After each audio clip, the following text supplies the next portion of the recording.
Hey, everybody. Good evening and welcome. It is the Steel Toe Evening Show. I'm Aaron Imholt. Welcome to the program. April will be here in about half hour, 45 minutes. So check back then. Nothing really interesting happening until that point. No, we've got a couple of things we need to talk about. As you know, I have been known to watch a little Misery Loves Company from time to time. And by time to time, I mean every day for about 30 minutes. And then I'm like, okay, I think I'm caught up. I can continue. There were some very interesting developments today from a guy that we smacked around for a while, and then we kind of let him live in his crazy hut after that. And then he had his hands full with Bob and Kevin and OnlyFans models and things like that. Chad Zumac. So we got a little bit of that we've got to get into, and I know some of you fucking hate that stuff. I know a lot of you think that's a giant waste of time, so I'll get through it really quick. But also, this I like this. This shows that Steel Toe's getting bigger. This shows that Steel Toe's on the right track. This shows that, we're, after all these years, still doing it. By the way, I didn't understand the what's in the chat until I looked in the camera and realized I'm still wearing my Stone Cold Steve Austin shirt today. I finally get it. So, what? All right. Goddamn, you piece of trash. I want you to quit writing your damn what's in the chat and listen to the goddamn show, you piece of trash, or I'll stomp a mud hole in your ass and walk it dry. So anyway, we'll get to that real quick, but then also another, yes, and Triple N also, still big, still growing, still doing awesome, still gay, of course. Alex Jones's ex-wife threatened to sue me today. I know. It's fucking great. And are you ready for this one? Because I have to say, in my opinion, and make that very clear based on, what I've seen in my email inbox today and on my YouTube comments. I believe that when they were married, in my opinion, Alex Jones's ex-wife actually seems like the crazy one in the relationship. Like, if there has to be one, like between the two, if I have to say, I've seen Alex Jones talk, I've heard what he has to say. I've seen him fly off the handle and whatnot. And now I've dealt with Alex Jones's ex-wife. I have to tell you, I think she's the crazy one. I don't think that Alex Jones was the nut bar in that relationship. So I'm going to talk to you about that. I'm going to talk to you about the Chad and Kevin thing real quick. And then we've got a bunch of stuff to talk about tonight. And a lot of it's very, very funny. And a lot of it is, if you've got to exercise your misogyny a little bit, there may be some stories that open up that avenue, if you will. Also, good news. As you know, there was no goal this morning. You guys had knocked it out between Friday and the members only show. Tonight, it's a short one. 205. Usually we like to be under 200 by the end of the hour. Well, we're at 205 right now, so I don't think you can get much closer to under. But there you go. The preferred methods, Streamlabs, PayPal, and Venmo. Only a 5% cut on those. 30% on the Super Chats, but they're wildly convenient, so I understand that. Memberships help the channel as well. And also, if you get gifted a membership, make sure that you set it to auto-renew, because that helps drop the goal every day automatically, which is very, very cool. So thank you. We've had a wild amount of membership growth in the last month. So thank you guys very much for that. Now, the Chad Zumac, Kevin Brennan thing. I wish this one were more cut and dry for me. I wish this were something where I could just jump behind the microphone and start pontificating and ranting and raving and telling you, it's this and it's that, and here's all you need to know about it. It's trickier than that. So, as you know, since Chad Zumac self-destructed and quit Misery Loves Company, and Triple N says, is that arc still going? Not really. It's pretty much fizzled out at this point, but play along for just a little bit, because, and I think Mersh called this one. Mersh said that these old men on YouTube are going to start getting into gay ops, and they're just going to start destroying each other. You see it with the Shuley stuff and the Kevin stuff and the Chad stuff and all this stuff. It is great to sit on the outside of that world. Don't get involved. So Chad he hasn't been doing a show. Like, Chad has been doing something really impressive, in my opinion. Chad has been doing nothing funny. Chad has been doing nothing interesting. Chad has not been creating any content. Yet he's probably making more money now than he did with Misery Loves Company. And he doesn't have as many people watching him as he did when he was doing Misery Loves Company, which, it's too bad, but only thing real in this business are the money and the miles, so he's doing a little better there. But he's doing it, if you didn't know, by just turning on Kevin's show, putting his face in the corner, and then watching Misery Loves Company. It's amazing. It takes no talent. It's called stream sniping. It's the least talented, lowest rung on the parasitic level you can possibly be. It's also against YouTube's terms of service. You're not supposed to be allowed to do that. You have to play clips. You have to pause them. You have to add commentary. You can't just play someone else's stream. That person should at least get the views because you're not doing anything. You're not the talent. You're not the host. You're just a guy watching and showing other people that, it's like pirating a UFC card and saying you're one of the fighters.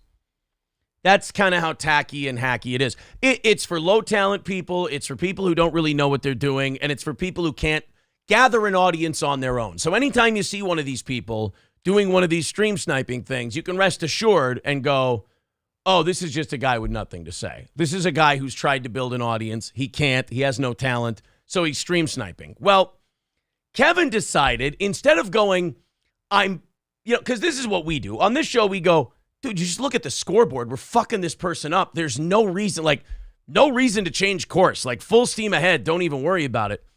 Kevin's a little more petty than that, and he's got a personal history with Chad. That's where it's a little different. So Kevin has been having his staff bury Chad Zumac in copyright complaints. Been stinging his channel over and over. Now, am I okay with this? I think it's kind of a shitty deal. At the same time, stream sniping is about the shittiest you're asking for it thing you can do. Plus, Chad has been a complete bag of shit to everyone else. Plus, he started it by asking people to strike Kevin Brennan's channel. So, where am I at on all this? Now, if I were to be a phony and just, revel in this and go, Chad got a copyright. He got a warning strike first. Then I guess he got a couple other strikes and he appealed those and those are coming off. But if he's been struck for all of the stream sniping he's been doing, he's not done with these strikes yet. He'll have to deal with more and more until he stops doing the stream sniping thing. Kevin and Adam or whoever, they're on to him. Well, I'd love to come on here and go, aha, Chad got a strike. Aha, Chad's channel is done. Fuck him, moron. And he deserves it. He deserves every bad thing in the world, every horrible thing in the world. Chad Zumac deserves it and then some. However, I have this nagging morality in the back of my head where I tell people, no gay ops, no reporting, nothing like that, especially if you're the bigger channel. If you're the bigger channel, all you do when you do gay ops is you show that you're bothered, number one, and then you also are giving that person what they want. You're giving them the attention when you can just go full steam ahead and bury this person by ignoring them. Chad's numbers have been dropping dramatically since he started doing this. And all Kevin has to do is do Misery Loves Company and pretend the guy doesn't exist. And he'll wither away to nothing and then make a terrible mistake, as he always does. We've seen this repeat itself over and over.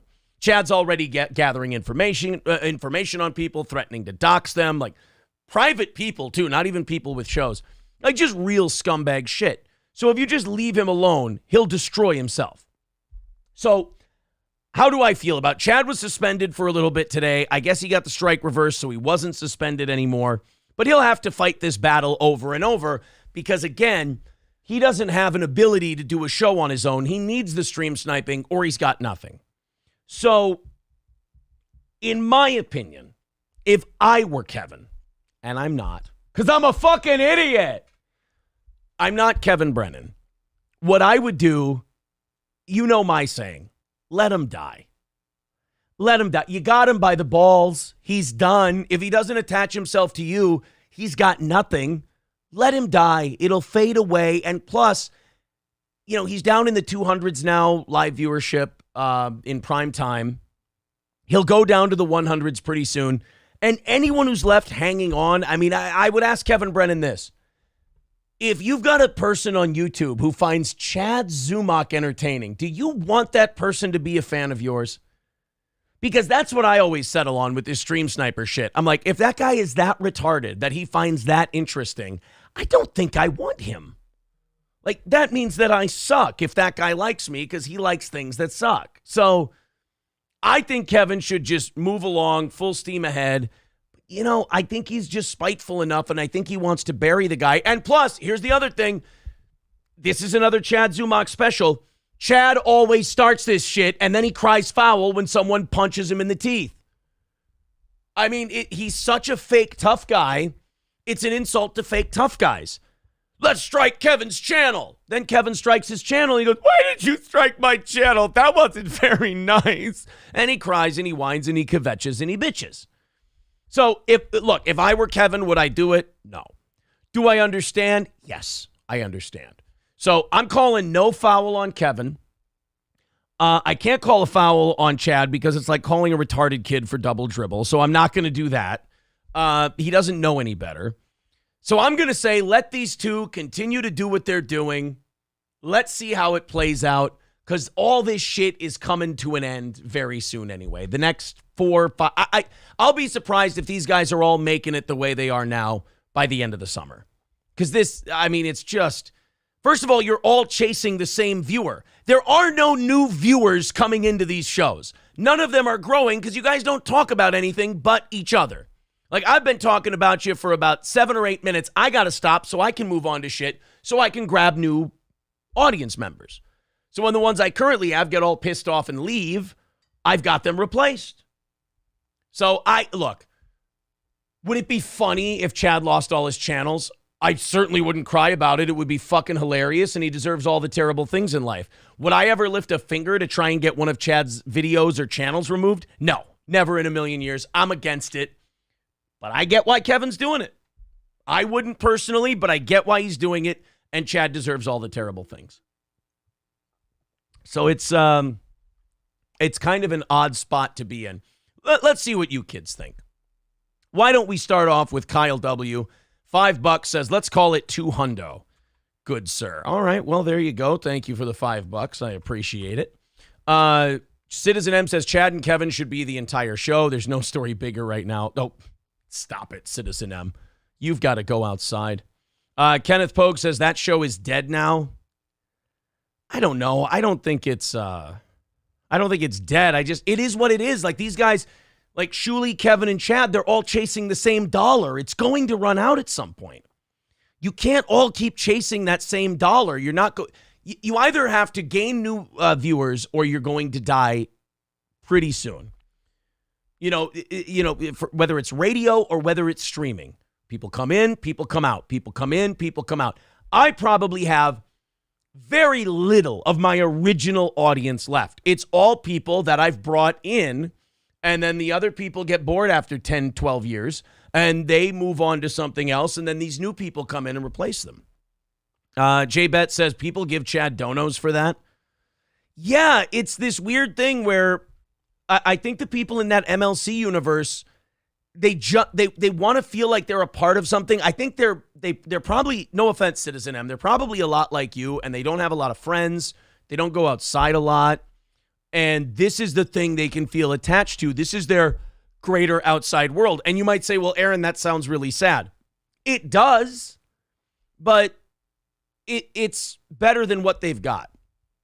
So they stir the shit up because then they feel like they're part of something, if that makes sense. Stevie J says the Twitter files revealed that there are literally 0 actual journalists. All right. This is going to end in a duel, says Kenneth Pogue. Zen Rhino says if Kevin is using his YouTube channel to ask his followers or workers to go report other channels, that's called targeted harassment and brigading, which is against the terms of service. Well, no, Chad did that to Kevin. I think Kevin's producer guy is just quietly filing copyright takedowns on his own. I don't think Kevin's going, everybody report him for copyright. That's what Chad did to Kevin. What Kevin's doing is he's doing it, I guess, by the book. Lou Delco says, deplete the oxygen, as you called it, since the start. Yeah, every time you deprive these guys of oxygen, their numbers go in the shitter. I think everyone who tried to stream snipe Steel Toe at the beginning has quit exclusively stream sniping Steel Toe, and their numbers are down like 25%. If you go on Social Blade, these people are way down because starving them of oxygen does work. It's that easy. Triple N says, but then Kevin would have to talk about topics. Yeah, Kevin has this weird thing where he goes, like, he's like, what are we supposed to do, topics? It's like, yeah, that's how shows work. If you're not doing topics and you're not talking about things, you're not doing a show. And that's okay. You don't have to do a show. It's your channel. You can do whatever you want. But if you're not doing topics and present, it's called being a presenter, a host. If you're not presenting them with anything, that's not really a show. Colt C says, Chad didn't start it with you, Aaron. Well, nobody really started it. We found his work and we critiqued his work and said it sucked ass. That's nobody starting anything.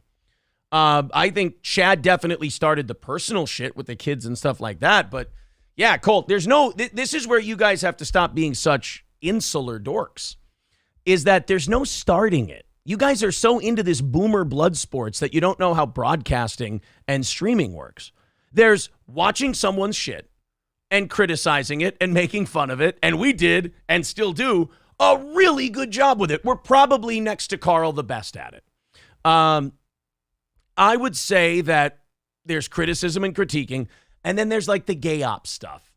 And I would definitely say Chad started with the gay ops. Colt C, you'd definitely be a liar if you said that he didn't start with the gay ops. But, I mean, that's okay. You guys are entitled to believe whatever you want to believe. Certainly, I'm not upset about it. I understand where it comes from. You got to defend your guy, and you're being very polite about it. Let's continue on. Oh, damn it, I lost my spot in the chat again. Let's pick up right from Triple N. I don't care if you've got Down syndrome. That's a foul, Tard. Oh, well, I guess he's calling Chad for fouls. Fair enough. Kenneth says, MLC has descended into anarchy. I miss the good old days. I will say this. You got to get Ray DeVito out of there. I don't understand a Ray DeVito. I don't have a problem with Ray DeVito. I don't have an issue with Ray DeVito. But there's nothing added, nothing gained. Like, you just got to remove it. I think that ski mask guy is way better. Stevie Lou, obviously, that's my boy. I think he does a much better job. There's way better people out there who would do that show than Ray DeVito. Terry Mizzo says, Mersh was right again. Yup, absolutely. Chad told people to report MLC for telling Chad to K himself. Chad told that to report for a lot of other stuff. Colt, I think you kind of outed yourself as a Chad guy, and again, that's okay. But you're glossing over a lot of things. But that's all right. There's nothing wrong with that. Citizen M's talking to somebody else. Sorry. Let's go to Creama Green says Ray DeVito is about as useless as Fair and Balanced. Look, I don't think that's right. I think Fair and Balanced probably, oh God. I think Fair and Balanced adds a little more to a stream than Ray DeVito. And she's shit. Boy, you know what? I got to give you credit. You really tied me up for that one. You really tied me up on. That's a tough one. Fair and Balanced or Ray DeVito. Oh. Again, I would put Ski Mask in there. I would put Stevie Lou in there. I would put a lot of other people there. How about that? There. I don't know. Triple N says, I don't know Ray DeVito and I refuse to learn who he is. Some Goomba trash, I assume. Fair enough. Griddle Gorilla says, careful of gay ops. Don't bend over to tie your shoes. You might get poop dicked. It's a great point. I think, and that, to me, pretty much says it. All right, guys, thank you very much. Now we got to get to the lawsuit stuff. Oh, my God. I think I might have found someone crazier than all these stupid geriatrics doing podcasts. Alex Jones's ex-wife. I did not expect to hear from her ever. But Alex Jones's ex-wife, Kelly, saw the clip we did on the audio that she released from a phone call that they had back in like 2009. And then they got divorced like a year later. And I got emails and I got YouTube comments from Kelly Jones. I think she still uses the name Jones. I got... She sent me a cease and desist via YouTube comments, which, guys, I cannot tell you. As a guy who's gotten a bunch of cease and desists in the past, I can tell you, you do not send a legal cease and desist through a YouTube comment. We played the audio. I had my opinions about Kelly Jones. I thought she came off very manipulative. I thought she came off very like she was baiting Alex. She was clearly recording, and Alex did not know he was being recorded. And I thought Alex kept his cool very well. And I learned a lot about Kelly Jones from that video, and I formed my opinions. I am not backing off those opinions. I agree with myself. Myself tends to be a very smart guy and very observant about these people. Well, I get a YouTube comment from Kelly Jones, and she says that I should cease and desist immediately. Honestly, it was like getting a tweet from Cardiff when he jokingly says cease and desist. That's what I got from Kelly Jones. She said, cease and desist this immediately. This is a legal announcement or whatever. I'm like, no, it's not. It's a YouTube comment section that is not a cease and desist. If you can go on there right now and you can check the Alex Jones clip we did a couple weeks back. And Kelly Jones is on there saying, this caused me to be harassed. I'm like, motherfucker, I didn't release it. I'm just watching the thing and commenting on it. I do commentary from time to time. And then I get an email a few minutes later from Kelly Jones, and you can tell this is a stock copy paste thing she sends to a lot of people, and she's just changed my name, which, by the way, she calls me Mr. Holt. Now, my name is not Holt. My name is Im Holt. If my name is not on this, do I need to respond to it? Now, I don't need to respond to it anyway because it's written by her and not a fucking lawyer. So she writes me this whole thing. She's like, you will cease and desist immediately. You will take this video down. You will do this. You will do that. Go ahead and, report it. Go ahead and do what you want. It's a fair thing. It's from a Daily Mail article. It's totally fine. I love how she leaks the audio. She leaks the recording, I believe. And then when somebody listens to the recording she wanted us to watch, and then their opinions are different than what she wanted it to be, she's going to write to you and say, now stop it and take that down. I'm like, bitch, you take it down. You put it up there, you take it down, and then you don't have to worry about me. But she sent me this big, long email, which I won't read because even though, if you send someone an email, it's theirs. It belongs to them now. She writes all over it, this is not for public, and you can't put this. I love these people who don't buy lawyers. And they just try to play lawyer themselves because they saw, a couple episodes of Law and Order. And they'll say things. It's the equivalent of the people who go, if I ask you if you're a cop, you have to tell me, right? Well, no, they don't have to tell you. There would be no undercover cops if it worked that way. But she has this idea that if she writes, you cannot read any of this to anybody, that makes it legally true. And if I read it to anybody, then it's then I've somehow broken the law. Could you fucking imagine if that was the case? So she goes on this big, long diatribe about how I'm causing her harm and this, that, and the other thing. I mean, all kinds of nonsense. And I'm just having a great time reading this. I mean, I'm laughing to myself hysterically over the Kelly Jones email that I got. So she says, this is an official cease and desist. And I'm reading it going, motherfucker, I've got a cease and desist hanging up in my office in the studio right here in front of me. I can see it. I see what a cease and desist looks like. It's got a nice law office header. It's got my name on it, my company's name on it, regarding notice of cease and desist, blah, blah. It's very professional. The McGilla Law Office did a great job writing up that cease and desist. But she sends Alex Jones's ex-wife sent me that email claiming that it's an official cease and desist, and if I don't take down that video, then I am liable to a lawsuit. I can be sued, this, that, and the other thing. I mean, I'm going to check with my lawyer, and I'm just going to shoot him a text and be like, hey, I can read this email on the air, right? You know, I'm sure I can. I'm 99.9% positive I can read this on the air, but I'm just going to check with him real quick and be like, hey, it's cool for me to read this, right? And then when he says yes, we'll read it on the show, because she is a nut, in my opinion. In my opinion, Kelly Jones is out of her mind. I believe that some of her may have rubbed off on Alex, and that might be why he is the way he is. Have you noticed since he's divorced, you haven't seen Alex do as many, and the goddamn gremlins, and the demons, and the blah, blah, blah. Like, he's a little more measured now and a little funnier and goofier. I think that might be because he's away from, the demon shroud. Because I just had one little interaction with her. And when she sent me the cease and desist on YouTube, which sounds funny to say, when Alex Jones's ex-wife sent me the cease and desist on YouTube, I wrote back to her and I just said, hey, you want to come on the show for an interview?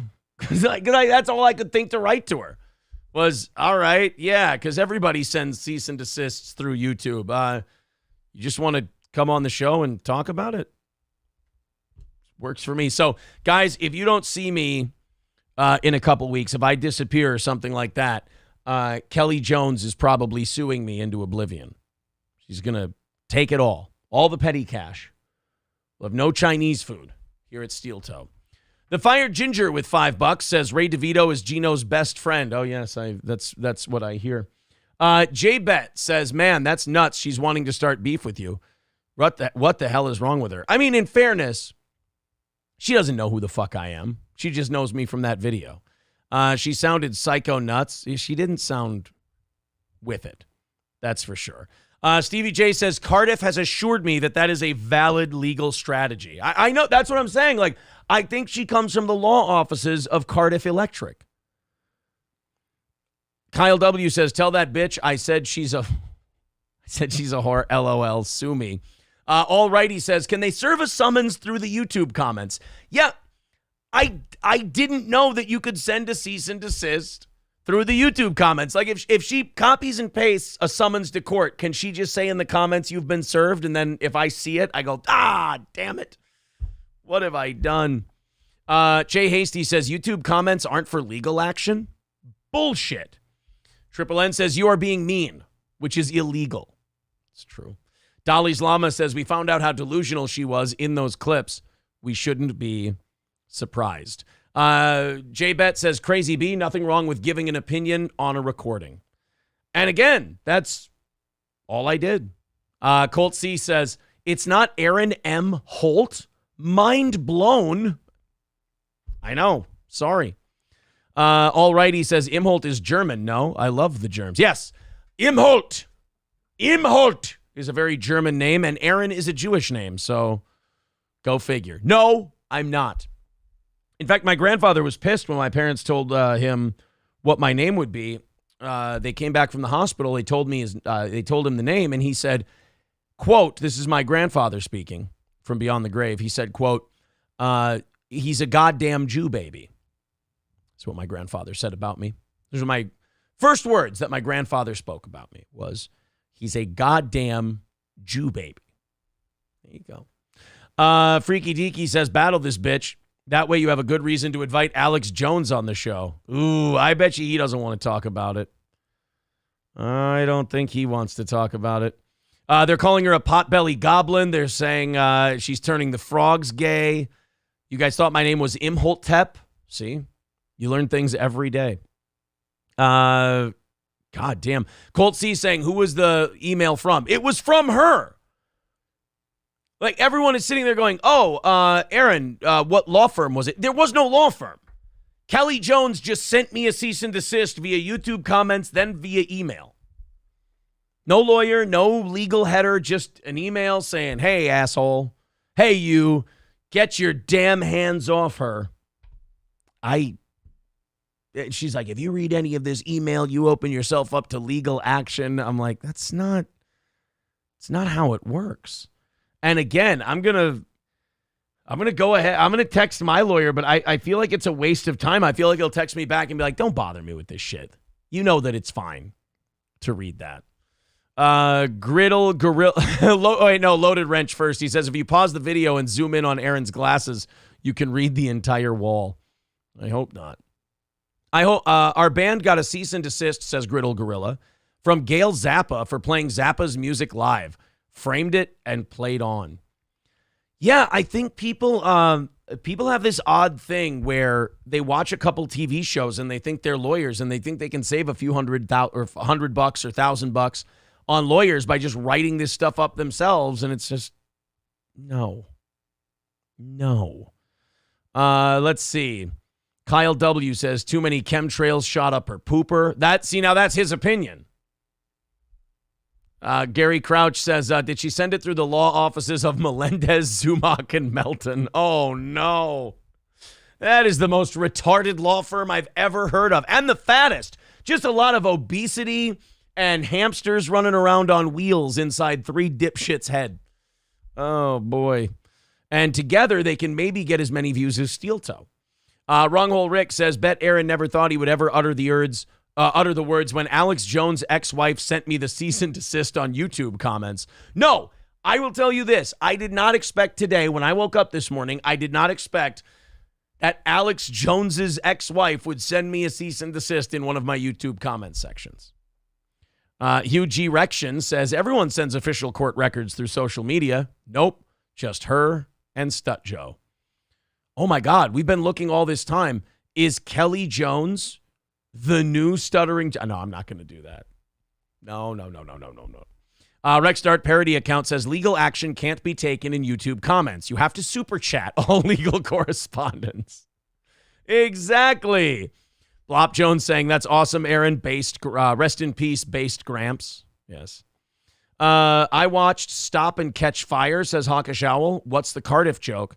Was that legal stuff with IBM made up? I can't remember the details. He just says cease and desist a lot. Exley, that's an old joke, the fell out of the guard tower one. Dolly's Llama says, tell her you have a retainer with Cumia and Bisconti. That ought to put the fright into her. You don't fuck with Cumia. There you go. She says, yeah, if you don't respond to this, it means I'm suing you. I'm like, again, this isn't a lawyer speaking. I don't know where you heard that, but that's not how this works. It doesn't work that you go, hey, here's a cease and desist, and if you don't say that you got this, I get to sue you. No. I don't know how many different ways I can say no. Oh, man, well, in that case, good news. I can't read emails. Zen Rhino says, why is her last name still Jones? She divorced him. Alex should have demanded she take her maiden name back. What a C. Yeah, I'm confused by the whole thing. I thought it would be an entertaining story for you guys. You seem to be getting a kick out of it. I think a lot of people want the same last name as their kids. I think that's why they keep the last name. But, just a weird start to my week that Alex Jones's ex-wife sent me a cease and desist. That's where I'm at today. Marcus Chandler says, I've seen many episodes of The People's Court. You're fucked. Better hire yourself a real Jewy lawyer. Yeah, I think you're probably right. Oh, man, I lost it again. There we go. Picked it up. Laughing Lion says she put you on double secret probation. Oh, no. I don't want double secret probation from Alex Jones's ex-wife. So there you go. That's all I can catch up with you guys on.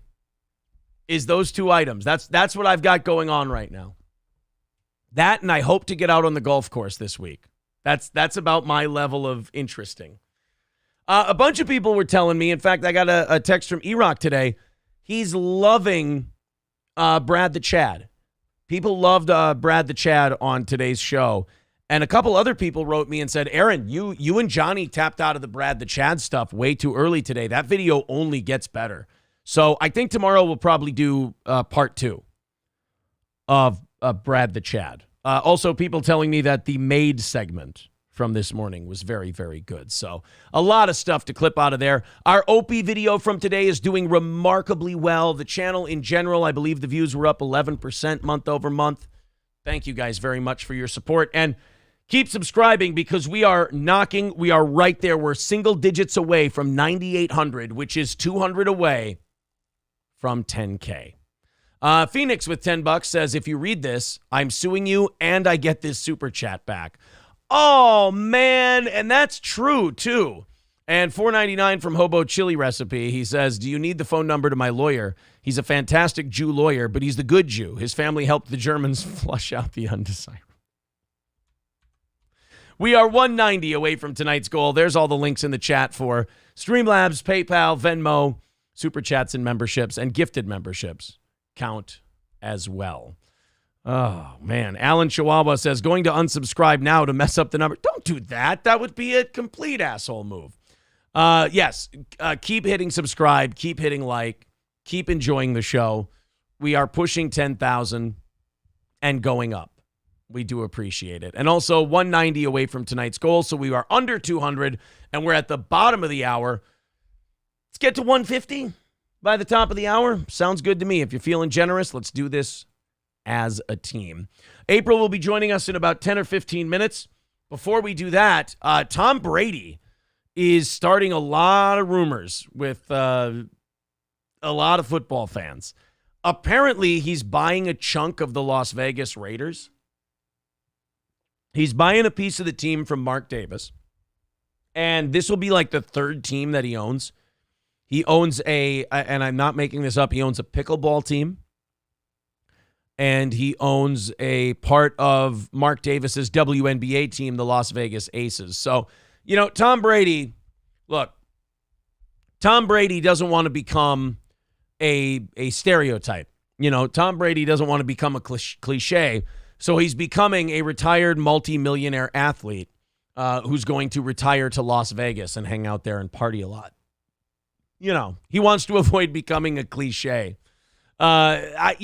Look, people are starting the rumors up already. They're like, oh, he's buying a piece of the Raiders. Oh, is he going to play quarterback for the Raiders this year? I think he's heading to Las Vegas. I think he's going to play. He's done.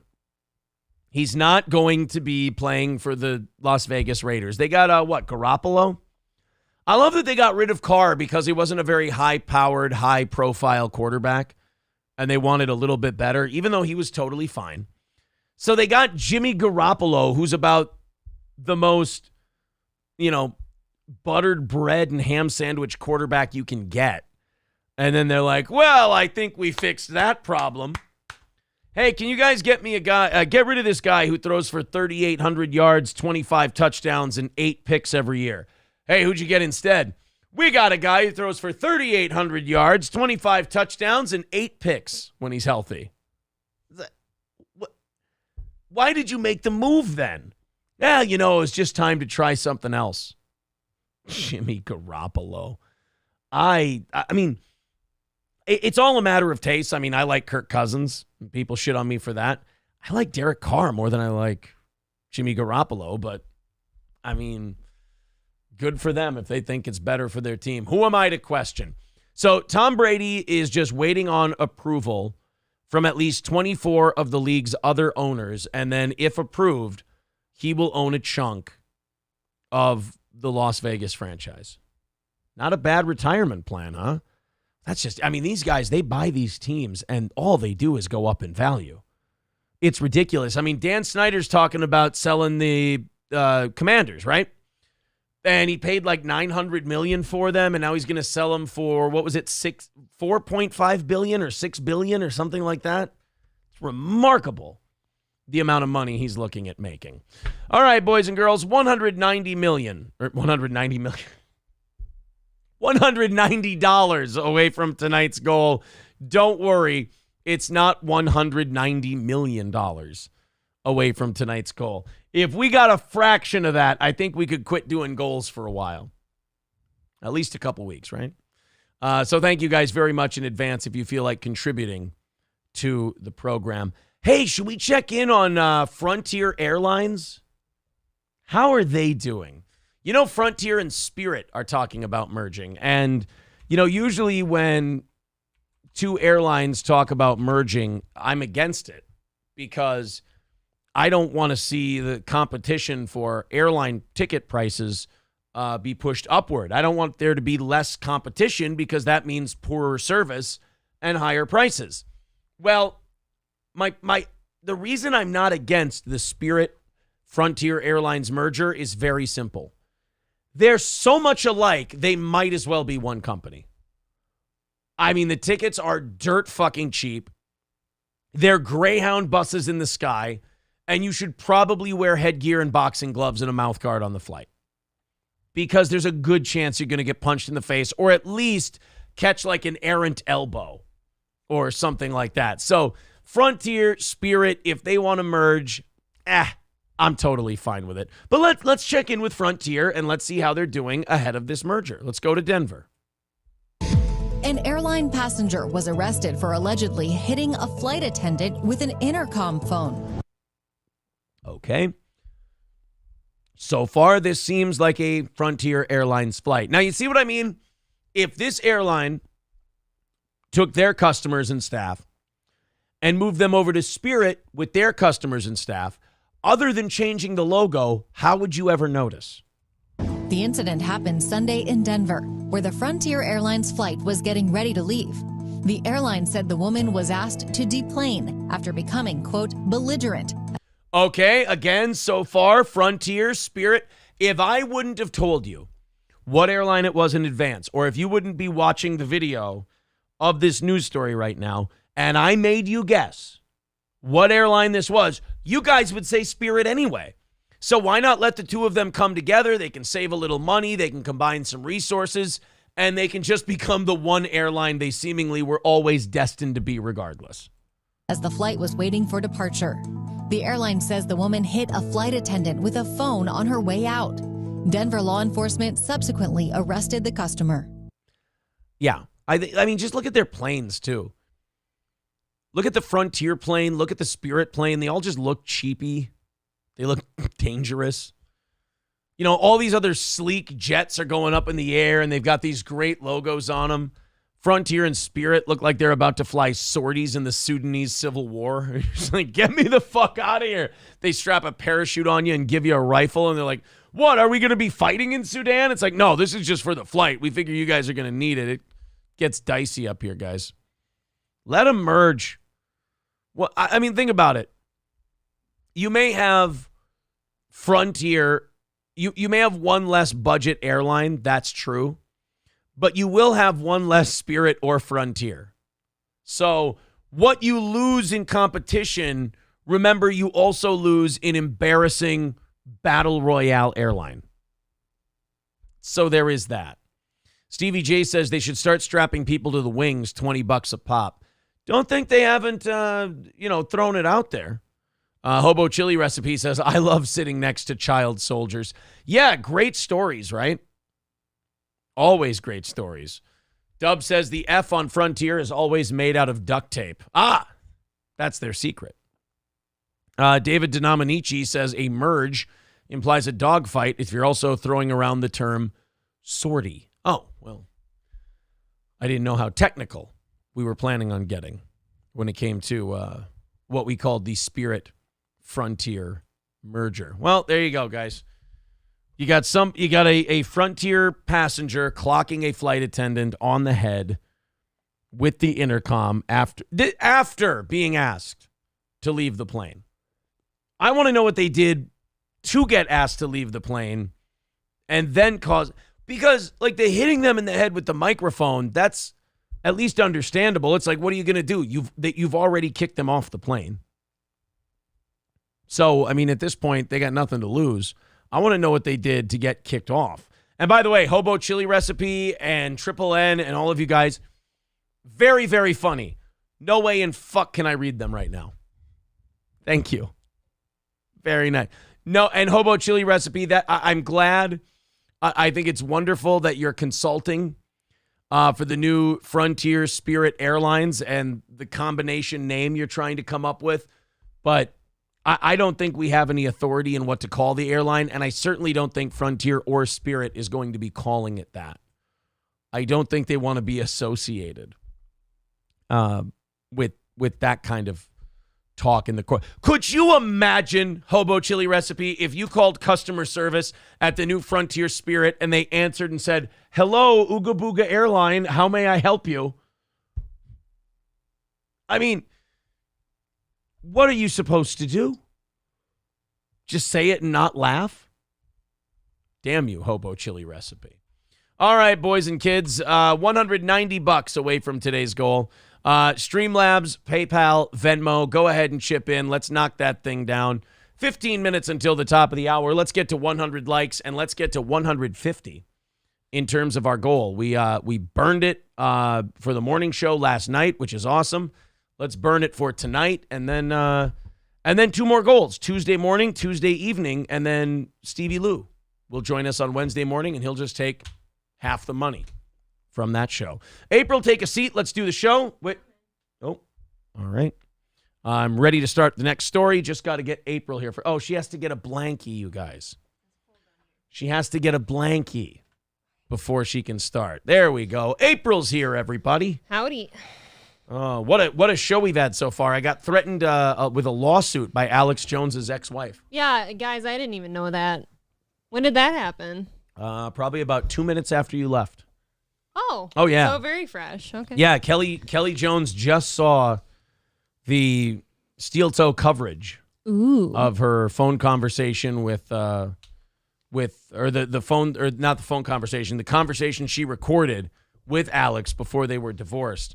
And she thought that we were very unfair to her. Oh, she didn't like our work? She didn't. She was not a fan of our work. And she also said she sent us a cease and desist via the YouTube comment section first. But then she sent it via email, which is also a very professional way to send a cease and desist letter. She just got your email that quick? Yeah, she got it. And, well, and I would read the email on the air as soon as I get the clearance. No. All she said was, if you read this is a private email, and if you read this on air, it's illegal and blah, blah, blah. I'm like, that's not I don't think that's how it works. I don't know that it's worth it. I'd love to read it sometime. Just for funsies. Good. It's pretty good. I scrolled to the bottom at first because I'm like, ooh, I wonder who her lawyer is. And it's not a law firm. It's not a lawyer. It's nothing. It's just her. What's her name? Kelly Jones. Kelly Jones. It's the equivalent of, like, she's putting it out there as a cease and desist or as a precursor to a lawsuit. What it really is, hey, you, stop talking shit about me. I didn't like your opinion. Yeah. It didn't align with mine. She wanted to make it look like a cease and desist, but instead it was just, hey, stop talking shit about me. I'm not happy about it. Look, I mean, I don't think that's how this business goes. And I also don't think that, isn't it interesting when somebody decides to release something and they just assume that every single human is going to agree with them? And that's the thing. Like, she released the audio. Right. That's kind of on you. Right. We played it on the show and we're like, in my opinion, she seems nuts. Like, she seems really manipulative and she seems really shitty to Alex. And I can completely say that we've been fair to people's wives before, okay, and ex-wives. Like, what's her name? Hillary Crowder. I think we were very fair to her and gave her the benefit of the doubt. It just didn't sound that way, ma'am. Yeah. Hillary Crowder sent me an email, though. What? Hillary Crowder sent me an email. No. Yeah, she just said, watch it. Fucking watch it. And then that was all the email I was starting to think that since you're getting all these emails, I was going to say it's probably not them. She was talking about how she's had COVID, and she talked about how she had pneumonia during the conversation, and you can't say I wasn't sick. And I'm like, I mean, first of all, yes, I can. But second of all, I don't think I did. But all right. I'm suing this man. Why? He went on his show and said I didn't sound very sick. I sounded really sick, Your Honor. To me, that's no different than like, this one sticks with me for some reason when the now Elliot Page released that she is now Elliot Page, or excuse me, he is. Yeah. And people were like, what the fuck and all that and stuff. Like, you've put it out there. People get to have opinions. That's just, if you don't want people's opinion, don't talk about it. That's how it works. All right, guys, 190 away. Let's keep knocking that out and make it a good start to the week. Again, 3 evening shows in a week, so we knocked this one out. We're 1/3 of the way there. If you feel like contributing, there's Streamlabs, PayPal, and Venmo. Let's all team up on that now. Let's get irresponsible. Let's get disgusting. Let's get ridiculously generous And let's hammer it out so we don't have to worry about it later on. Jeff Bezos has been with Lauren Sanchez for 5 years. I did not know that. Damn, that kind of flew by, I know. actually. Because I feel like we just started talking about that. Yeah, she's now going to be Mrs. Bezos. Oh, congrats. He's going to get married again, and call me crazy. Uh-oh. And I've been called worse. I believe, in my opinion, I don't want to get sued for saying anything untrue. In my opinion, I believe that Lauren Sanchez will have some paperwork to sign before they get married. Oh, Yeah. What, like a prenup? An ironclad prenup.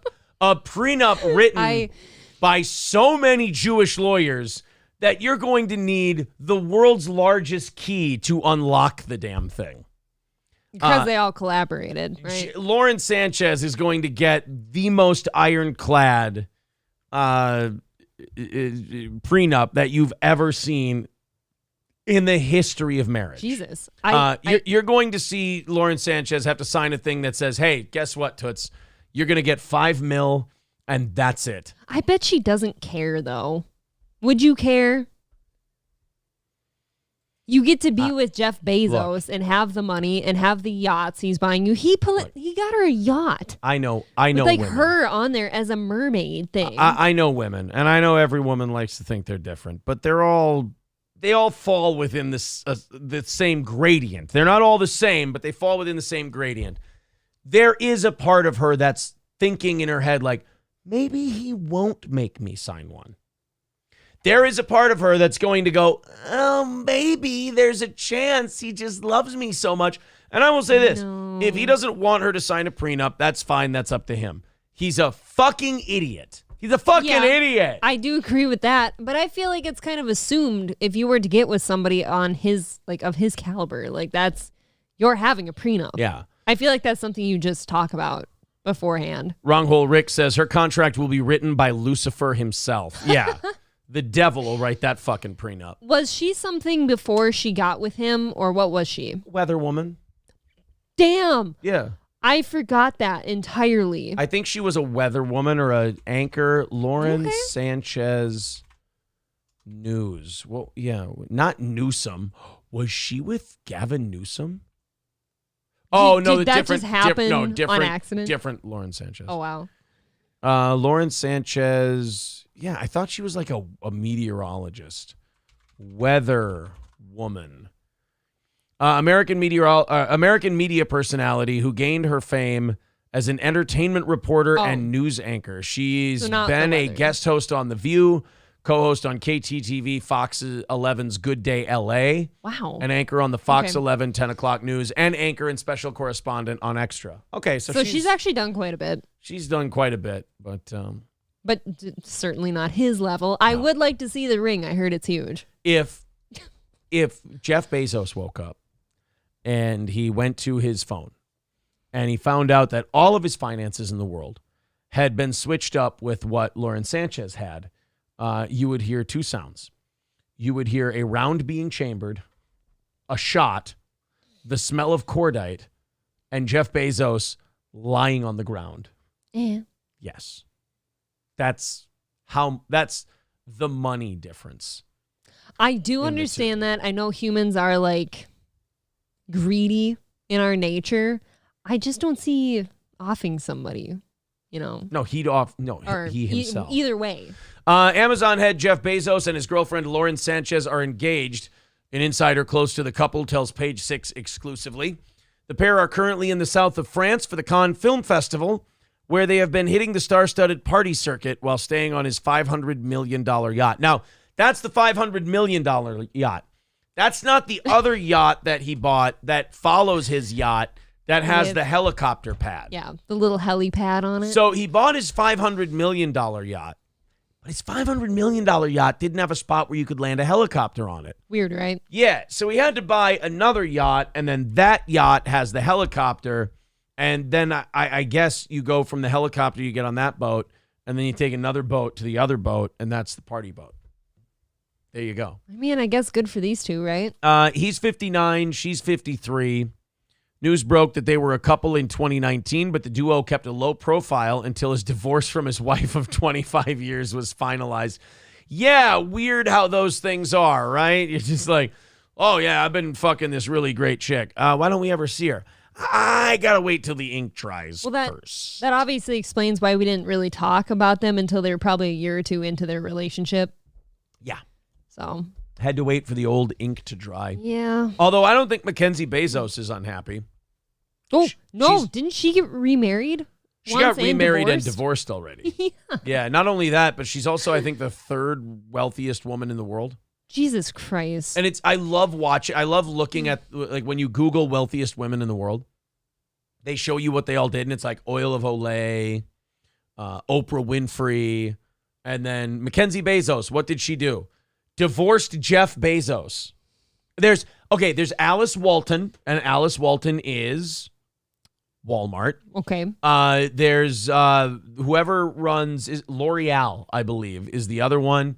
And then there's Oprah Winfrey, and then it gets to Mackenzie Bezos, and her whole reason for being one of the wealthiest women is listed as divorcing Jeff Bezos. I just love that Things to one. live for, right? It's like a scarlet letter being attached to all your wealth. Like, hey, yeah, look, that never leaves you now. I'm one of the richest women alive. How?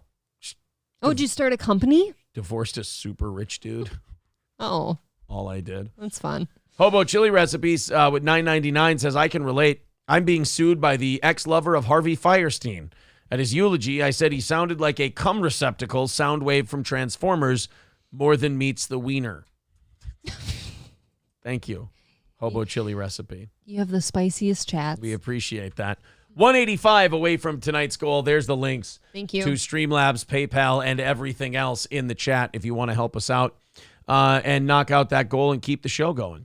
Bill Fenner says the $500 million yacht is kind of cringe, to be honest. I've seen it. I actually haven't seen it. I've just heard the rumors that, like, the mermaid on the front looks like her. Look. I don't know. If you were on that ship, if you were on that yacht, I don't think you would say that. I think you might have a different opinion of the $500 million yacht. Followed by your other yacht. Yes. Zen Rhino says all the top 10 richest women on the planet got it either through divorce or from their father giving it to them when they died. Well, yeah, that's the case with Alice Walton. Yeah. Wealthiest women alive.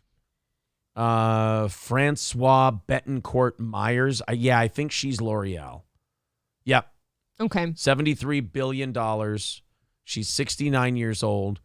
So she didn't create L'Oreal. She got that from, let's see, French businesswoman, philanthropist, writer, pianist, billionaire, heiress. Okay. Heiress, yeah. So her dad started L'Oreal.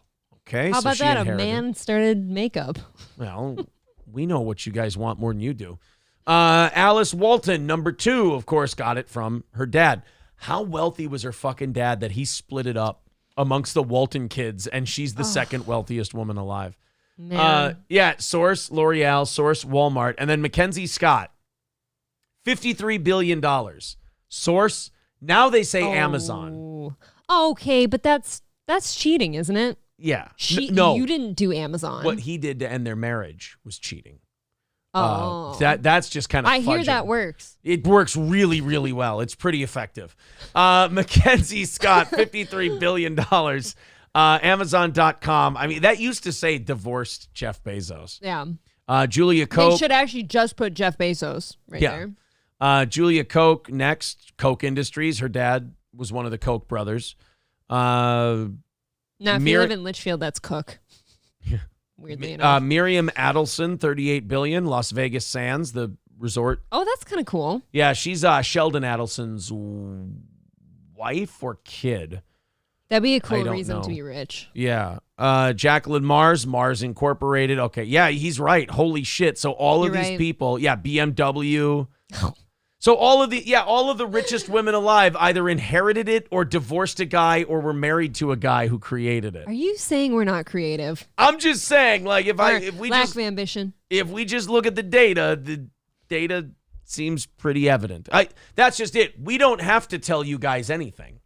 We don't have to tell you the way it is. We can just show you the way it is. But would you say that they are indeed working smarter, not harder? Yeah. They're definitely, look, I bet you they're not complaining. No. You could look at They them and go, don't care. you inherited all this money. And they're like, fucking A right, I did. Sure did. Have you seen my closet? It's beautiful. Oh my God, they're right. He did make a mermaid on the front of his boat that looks exactly like her. If you're going to do that, why wouldn't you? Just like in The Wolf of Wall Street, it's the Naomi. How'd that work out? Swimmingly. Yeah. At the bottom of the ocean. Yeah. I mean, he's 59, she's 53. They both look fucking stellar for their age. Yeah. Well, money will do that. Yeah. Well, he's probably, I mean, in my opinion, he's on a shitload of TRT. Man, and that does things to you, doesn't it? Besides the obvious ball stuff that doesn't matter at his age. Well, I mean, it's still real to me, damn it. Buddy Travis says, it is coke. Fuck, I came from a redneck hillbilly place in Florida, fucking Trenton and Bell, Florida. It's pronounced Koch brothers. Yep. What can I tell you? Comedy Hack says adrenochrome will do that for you. Yeah. I mean, if you look at Jeff Bezos given an interview like in his early 30s or mid 30s when someone's like in their prime versus now, he would fucking kick the shit out of 35-year-old him. Of course he would. He would beat the piss out of 35-year-old him. Let's go to YouTube. Let's do Jeff Bezos 1999 interview. Let's take a look. He looks so different. He was a wiener guy. guy. We're a pure internet player. What matters to me is do we provide the best customer service. He looks like internet, someone. Schminternet. Internet schminternet. Schminternet. That is a quote from Jeffrey Bezos. Company's market cap passed $30 billion for the first time in April of 1999. Wow.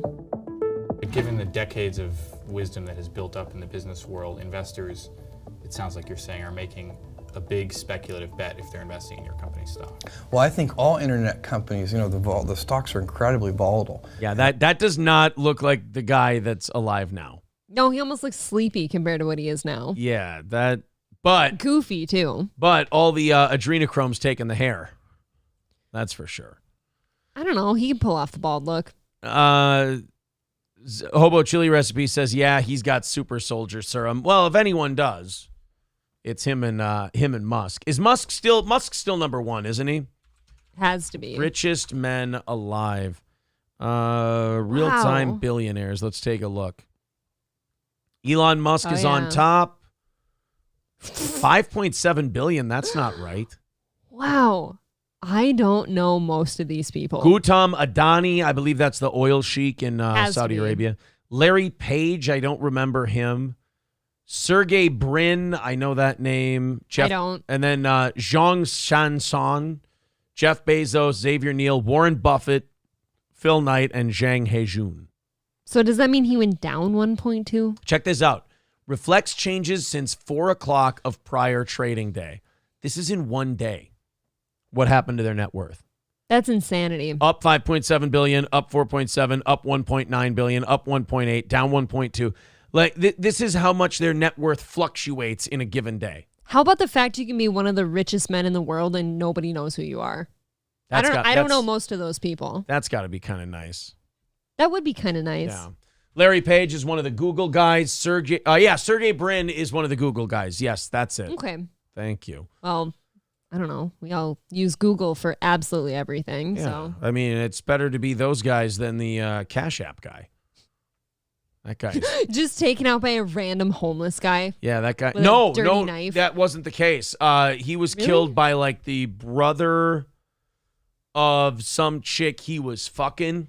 No. And that guy said that he was taking like his sister to like underground sex clubs. And that's why. Are you fucking with me? No. Because wasn't the original story that we reported on was that it was a homeless man? That's what we were being told at first, that it was some crazy rando that killed him, and then they found a connection. Hey, guys, great news. You know, we talked about The Bachelor and The Bachelorette last week, and we found out that they were doing a geriatric version. Oh, yeah, because old people need dick, too. Yeah, they were going to do a fun elderly bachelor. Well, we were saying, oh, man, how long until they do like trans bachelor or bachelorette, this, that, and the other thing. We got to stop saying shit like that. I don't want to hear it. Because it just kind of just pops up and starts happening. No, it didn't. After you do that. No. Before we get to that story, thank you to Robert for the $5 over on PayPal. Appreciate that, buddy. 180, guys. We're 180 away from tonight's goal. We've surpassed the top of the hour. Let's see if we can knock that down and get that goal down to 0 and do a half hour of overtime today, and also keep our show supported so we can keep doing it for you. 180 away from tonight's goal. There's Streamlabs, PayPal, and Venmo in the chat. Click it, leave a little something for us, and you will get our appreciation. Many people enjoy watching romance-related reality series, but while shows like The Bachelor and Bachelorette focus on traditional relationships, gross, right?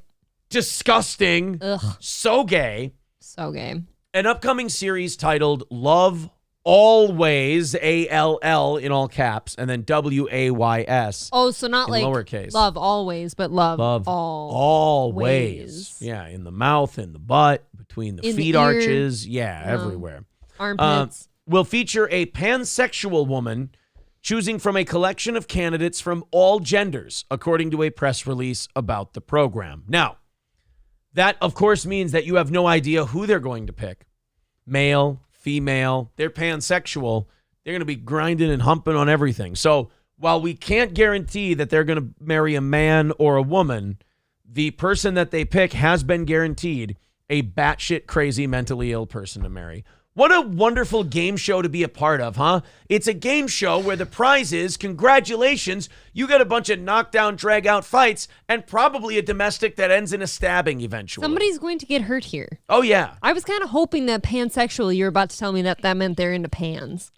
No, that wouldn't be That'd be a near as little fun. less confusing. This is the first, this is one of the first dating shows where you honestly have the threat of someone being shanked in it. That's true. You would think the crazy women fighting over the hot guy, but no. No, you get a pansexual in there who's just sucking and blowing everything. Can we just...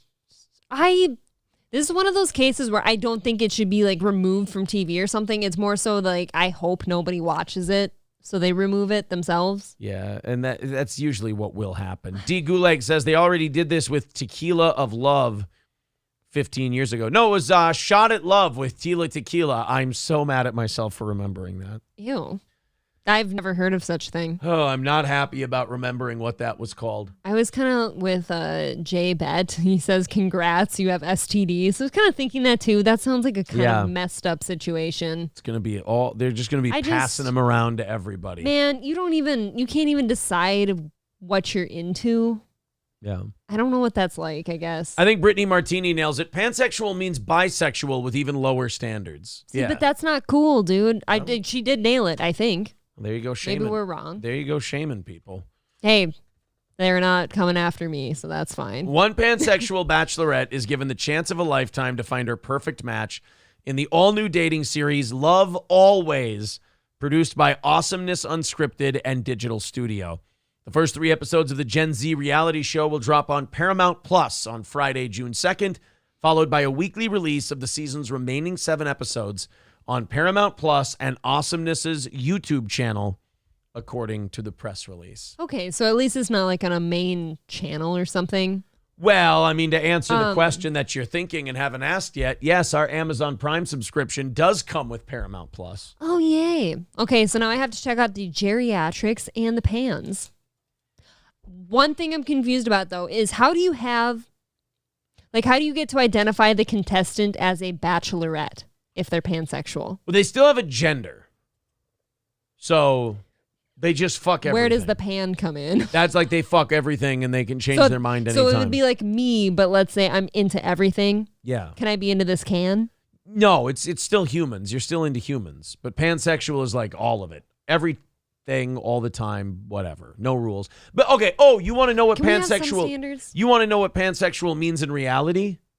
Yeah. Oh, you were molested by a family member. Oh, see, now that really could have cleared a lot of things up. No problem. Okay, so Okay. I thought you wanted like the definition they give you on the news. Now, is this something we could help with, maybe therapy or something? Yeah, for sure. Therapy could Okay. probably help a lot of people shed such a sexual abnormality. But hear me out. There's another solution we've been toying with. Encouraging these people and telling them it's totally fine and that they should just keep on keeping on. I hear that's going to work out great. Yeah, it works out really well, actually. I'm sure all of those relationships are stable. Yeah. I bet domestics are way down. Right. And we should probably all do that. Yeah, let's see how it goes. That's what I always say with all these things. Let's just see how it goes. Do you want to be in a pansexual relationship? No, not at all. I want to watch. share. I want to see what all these other people do. I want to see how it goes. And then, So and then pansexual only in thought. Right. As it continues to devolve, that's when I get closer and closer to building a bunker. And then as it really gets bad, I go, all right, guys, let's all head to the bunker. There has been times, whether it's us aggressing towards another country or this shit, where I'm like, we might need one someday. Yeah. It's Chinese. Yeah, Brian Bulb is also another definition of pansexual. Chinese cultural meddling. There you go. That's fun. Kmart Ready says, I want producer Joe to be in the old people one. Well, he can host it, and if any of the old people get a little bucky, he can just pull a gun on them unannounced. Oh, he is. Wow. If anyone can he is bully that guy. Yeah, if anyone can bully an elderly person with a firearm, it's producer Joe. And we found out he's 42 or 43? He's like 43. He is a big dumb animal, isn't he, folks? And a little wiener guy too. He is wienery compared to what I thought. Definitely a wiener guy. I pictured him as a bigger dude. Not in like a beefy way. Just a bigger dude. 180 away from knocking it out tonight. If you'd like to contribute to the show, there are the links in the chat. Also, Super Chats, memberships, and gifted memberships. If you feel like chipping in, 180 away, we can knock that down. Play the music in about 45 minutes and knock out the rest of it. What do you say? All right, let's go to Stone Mountain, Georgia, the home of Jerry Blackwell. This next story is one of the most useless things I think I've ever seen in my entire life. A janitor of a DeKalb, Georgia school went back to get his high school diploma. Well, that's wholesome, right? Yeah, wonderful. Great. He's got his high school diploma. Yeah. Now he can go get a job as a janitor. I mean, but everyone needs one, right? It just kind of seems like a lateral move. Your janitor went back to your high school to get a degree that would help him become a janitor. Okay, well, you could either be a janitor at a Super America or you could be a janitor at like a high-rise office building. Well, think about it. I mean, the guy, he should have stayed without the high school diploma, because without the high school diploma, if he's a union janitor, he's probably making, decent working class money. He's overachieved for a guy without a high school diploma. He has, but then every time he goes to his reunions, he never graduated. Then when he doesn't get his now he goes and he gets his high school diploma. Now he's just another high school diploma janitor guy. See? I feel there has to be some, maybe there's small doors, but there has to be some doors that open just from graduating high school. Car wash manager. Management is I'd consider that a raise, right? Let's check out the story. Here we go. He's cute. Look at him. All right, it's coming up. The unofficial start of summer. Straight ahead, hard work pays off. A Metro Atlanta. Wait, wasn't that guy on Fox News? He does look strikingly familiar. Yeah, I think that guy was like a Fox News dude. Now, could you imagine you come back down to a local news place after you've been on Fox News, and on one hand you're probably being a dick to everybody and big timing them, but then again you're on the way down and they're on the way up. So who the fuck do you think you are? That's a good point. I think, isn't that Rick Leventhal? Won't they put their names up? I wish they would, but I think that's Rick Leventhal from Fox News. Well, we can look up Rick Leventhal after. That's what I've been dreaming. Calm you down. Yeah. School custodian feeling a lot of pride tonight as he prepares to walk the stage in just a matter of minutes. An incredible story. He works 2 jobs to make ends meet, but tonight he will get his GED, which he says... Time out. That's cheating. That's not your high school diploma. It's the equivalent. It's an equivalent. Okay, you are really being shitty here. I thought they meant he went to classes and he took the test. You still have to take a test. And do you walk at a graduation with a GED? I think you do. Oh, well then fuck me, I'm wrong. Yeah, you're kind of being shitty here for some dude who actually did something good for his GEDs future. are fucking gay. Get a GED, you're fucking stupid. And GEDs, when I think of them, it's usually those teen moms that dropped out because they got pregnant when they were 14 or 15. As you do. As you do in a small town. Yeah. And you go back to school and you get your GED so you can get your, family in order with a better job. A GED, I thought that's what you got when you had bulimia and you threw up too much. and then you burned your esophagus. Oh, no, that's you're thinking of GERD. Oh, GERD. Yeah. That's a totally different thing. What if you, okay, wait a minute. Gastroesophageal reflux disease. That's Thank you. what it is. What if you didn't graduate high school because you had bulimia and you damaged your esophagus so much that you developed GERD? You would have to go get your GED. So your GERD When it's would all be just triggering and traumatic, right? Yeah, the GERD would have caused you to have to go get your GED. And then I felt myself age Okay. just now. Will open countless doors for him. Atlanta News First reporter Patrick Quinn joining us live tonight in Stone Mountain. And Patrick, certainly a milestone night for a school district custodian. that would be funny. Like, hey, Look at him. hey, congratulations on graduating high school, Max. That's really great. Oh, thanks, boss. Yeah. Yeah, some kid just puked in the third floor bathroom. You need to go clean it up. Dude, that would be really hard as a janitor. You're like, I have to do that now, right? Yeah. I don't know. Last couple days of school, because like there's always those last couple days. Like you're all excited about graduating, but all the other seniors are coming back and pulling pranks and shit, and you got to go clean it up. Oh.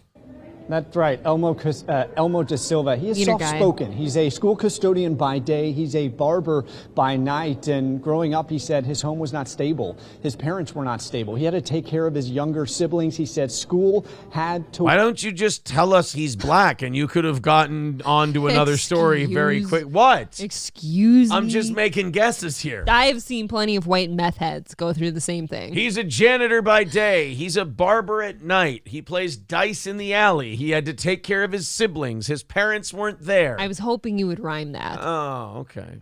Wait. Well, the wait is over. And within a matter of minutes, just within these doors here along the red carpet, Da Silva will get his high school diploma. And afterwards, he will clean up all the spilled popcorn and candy wrappers that are in the auditorium. So hold on now. They're calling it a diploma. They're not even saying it's a GED. Soft language for a soft people. No, I'm saying I think he actually did himself a solid here.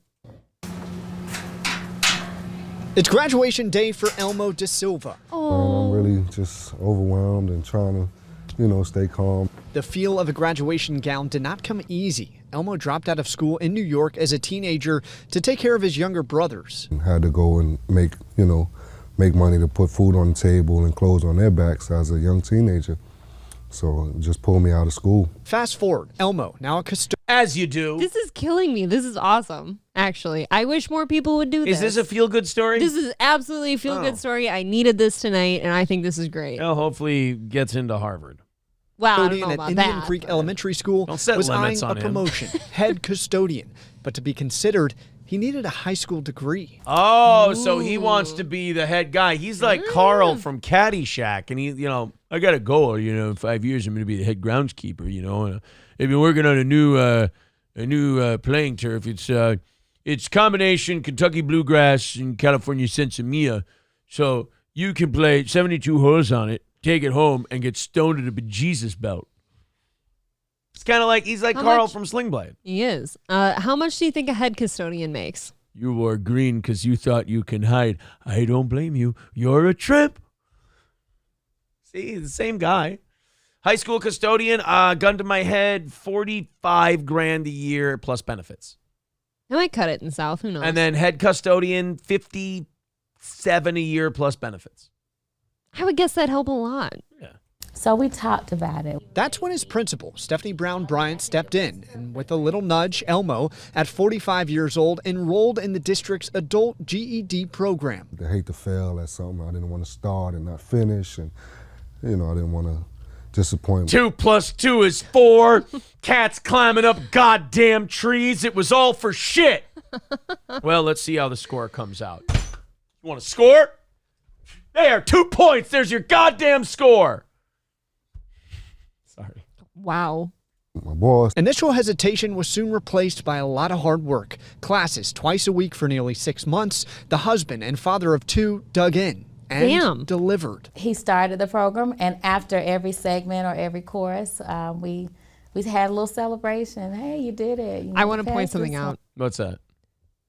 This guy is breaking every single stereotype there is out there. What? I don't know what you're talking about. He's there for his children. He's got a job. He goes back to school and graduates. Wait a minute. So making lots of money. Wait a minute. So you're saying he's the one? He's the one. Oh. But you, brat boy, might be that one in 10,000, that exceptional. If you care to join me in the parlor, we will be serving white cake. After graduation. For graduation, yes, there you of go. course. Elmo's persistence paid off. He passed. The cap fits. He just wishes his dad could see him finally get his diploma. I just wish I could share it with him. His dad Elmo was da Silva around. is proof. Education is not bound by age. He said it took courage to drop out of class and equal courage to walk back in. Personally, I think that's my life purpose, to influence and make set examples and be a leader. Oh, and what about that promotion? Yeah, watch him not get the promotion like they fucked him out of it. They hired some white man. Yeah, like, here, congratulations. Here's your new head janitor. His name's Jesus, and works his fucking balls off, this guy. I have a question. What? Do you see anything here that would be unsavory in today's climate? It's called Indian Creek Elementary School. Indian Creek. Why has that not been changed yet? Because it's... I thought that word wasn't kosher anymore. Because there's none of them left to complain. I think you might be seeing him around here, possibly. Strong possibility that he will be our candidate isolation. Oh my God, they're going to fuck him out of the job. I just felt that. My stomach dropped. They are going to fuck this poor bastard out of this gig after encouraging him to get his GED and, oh, that's great. That's awesome. You can walk for graduation. Here's a news story. Is he going to be your new janitor? You announce it on the news that you're giving him the job. That's the time to do it. And I have a strong feeling that he's going to be a good possibility to be a good candidate for the... You're not giving him the fucking head custodian job. So are you saying Elmo will not be tickled? 1 year, a kid's Rolo fell out of his locker and disappeared, and somebody blamed this guy, and they haven't let it go since. God damn it. Rolo are delicious, though. I don't like them. I love a good Rolo. Really? They're too sticky. I haven't had a good Rolo in a long time. Actually, to be honest, I've already recommended him for the position. And here's Elmo Star along the red carpet here in DeKalb County. He is one of 46 graduates tonight. 46? From Stone Mountain, Patrick Quinn, Atlanta News First. Damn.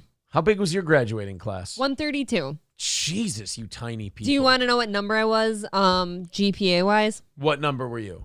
11. Number 11. Number 11 out of 132. That's a good number because then it's not like you're not like a total weirdo, retarded I wasn't a kid. total fucking brown noser with no life. Yeah, exactly. So it's a little, there's some balance there. Yeah. A little bit. Thank you to Nicholas for the $5 over on PayPal. We appreciate that, buddy. Thank you. Thank you very much. The Bad Luck Boys with $2 says, Aaron is a club. April doesn't do gays. That is true. It's a different one.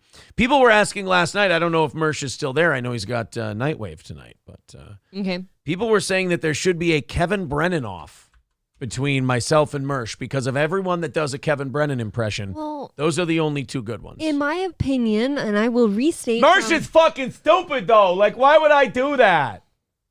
Because he's a fucking idiot. You ruin all of our friendships. He's got fucking cats. He does a show with a Cuban. What, is he going to make you a sandwich, Mersh?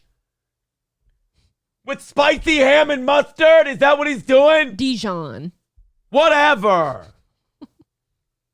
Fucking Mersh. What is he making, T-shirts? Get it, Mersh! Some Swiss cheese in there. Sorry. I apologize. That was too much. Oh, you just ruin everything. Sometimes I blow out my throat and my anus doing a Kevin Brennan impersonation. Yeah, it does stink in here. I think you need... Shut the fuck up, April! Cut her loose! That was Did you too hear much that? of a list. Damn. No, I said it, I think, last night or the night before, whatever. You should see about getting him on here as a guest Shut host. the fuck up, Bob! Quit taking Mersh's side! I'll pull a Bob on you. I'll Quit taking his side! I will He get out of fucking here. gave away the number, April, in a chat room! I will take the night off. It was a fucking chat room! He's a piece of shit! Clip it! Nope, I don't think that happened that way. Hold on. He's got a super chat. I think Gino's a good boy. Gino's a piece of shit, April. I was Bob. Bob. Retard. Shit. Fuck.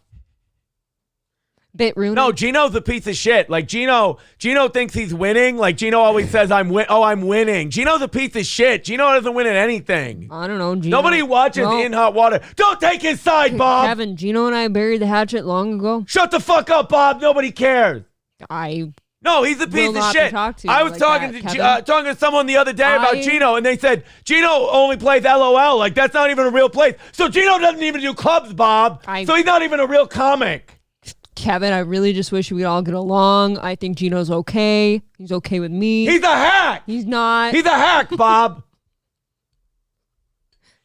I really think you're I'm going to shit my pants. I'm going to get out of here. I will leave. No, Bob, because I here's will the thing. leave. No, I'll quit my own fucking show. I will quit. Like, I don't care. I don't know what's going on. Like, I do this impression so long. I don't know. Like, I forget who I am a little bit. Like, there's an Inception thing, like Heath Ledger doing the Joker, and then I almost shit myself. It's fucking gay. Mersh does get out of here. Mersh does have a good point. He does the best Bob Levy in the business. If you've ever I don't smoke enough cigarettes, I'll do better. Stay up late and watch Nightwave and check out Mersh's Bob Levy. Oh, And I only watch Nightwave in bed. If Mersh and I did like a spoof show together where he was Bob and I was Kevin Brennan, I think we could have a wonderful little spoof show. Why don't you get together and do that? Where I blow out my throat and fucking die in one episode. Yeah, Stevie Lou says, are you Dusty Rhodes now? Kind of. That kind of ventured into, well, you see, baby. Oh, see, now Mersh says we have to do that. I'd be down. I wish you'd stop calling the Bad Luck Boys their father's Oh, name. I'm sorry. But I believe that they would relay the information. Exactly. Like, Clarence and Louie, go tell your dad. Like, I'll do a fucking show with them. With them or with them? Clip it. Clip it. You piece of shit. Fucking cats. No, it was You have to have a slight lisp in there. I do. I throw my lisp in there. But No, I know you It do. does get close to my Dusty a little bit, though. You're the worst. Well, you see, baby, you got Bob Levy taking Gino's side when everybody knows, daddy, that Gino's gay. And Gino is a piece of shit, daddy. And when Gino goes to the pay window, he can't even pay his rent unless he's with Kumia, baby. See, you can do Kevin Don't bring Brennan. him up with Dusty, Louie and Clarence here. Dusty and Kevin Brennan could merge together. No, that's bullshit, Bob, because I've wined and dined with kings and queens, and I've slept in the alley eating pork and beans, Bob. Oh, that sounds about right. But That's right. I think we should all just love each other. No, because Bob, shows. No, because Bob, because we're going to do this show, and then in 30 years, they're going to give us a boot in the butt and a go watch, and they're going to say, sorry, Daddy, a computer just took your job. Like, that's hard time. No, I think, Kevin, you got it all wrong. I think we can all work this stuff out together. No, Bob, Ric Flair is a piece of shit. Like, Ric Flair is gay. Like, have you seen his robes? Nope, those I aren't think gay. he's fine. No, those aren't gay robes, He's Bob. clearly hetero. Don't take the horseman's side, Bob. I will all day. I have one of those robes. Don't take their side. I have plenty of women in my life. Arn Anderson is a piece of wearing shit. those robes. Like, I know Barry Windham told me, he said, I don't even like Arn Anderson. So how about that, Arn? Barry Windham thinks you're a piece of shit. Clip it. I can't sit here anymore. I love you, Kevin, but I can't sit here anymore. I didn't know. I couldn't remember if that was Kevin or Dusty. I don't know who I am anymore. Oh, man. Stone Cold Kevin Brennan, says Dalai Lama. Welcome back to another Misery Loves Company. What? Loves friends. What? Loves pals. What? Loves amigos. What? Loves a bunch of sons of a bitch. What? You got the Reverend Bob Levy. What? Sorry, I got to stop reading the chat when I do these impressions. I know. Because I missed one. Tully Blanchard is fucking gay. No. J.J. Dillon's a fucking idiot. Why are you so hostile? Ricky Morton's gay, too. Like, I was seeing Ricky Morton was there the other day, and he's a piece of shit. Like, Ricky Morton, he just gets the living shit beat out of him all the time. And then, I made a tag. Fuck you. Ricky Morton, you piece of shit. I'm going to buy a pack of cigarettes just to have one down here. Fuck Ricky Morton. Fuck the Midnight Express. Fuck the Rock and Roll Express. I don't think we have to fuck everybody, Kevin. They're all pieces of shit. No, I talked to them the other day. They seem fine with me. I don't even like Bam Bam Gordy. What the fuck? Bam Bam he was fine, but then Bam Bam was telling me that he kind of likes the Horseman. He's a piece of shit. All right, but have you and Ray smoothed things over yet? Ray the Crippler Stevens? No, fuck him. Ray Stevens is a piece of shit. I'm going to do 7 shows with Harvey Whippleman. Whippleman? That's right. I can't Harvey do that. Whippleman is my Ray DeVito. Like, we're going to do a bunch of shows together. Harvey Whippleman and I. They're going to be good. What are you going to call that tour? I don't know. I haven't thought this bit through yet. Mersh hasn't told me what we're calling it yet. Mersh has got to do his Bob. I got to do my Kevin. I can't do a Bob. I don't have enough gravel in this throat of mine.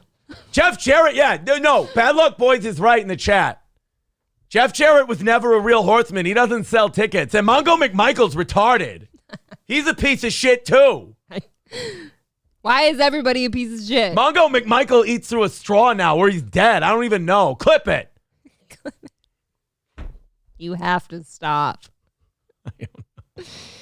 Stevie Lou is admitting April's Bob isn't bad, though. The SIG hand sells it. I didn't know what else to do. I can't. No, that's Bob. He just kind of holds it like this. I do have the same shirt color as his jacket that he wears in the winters.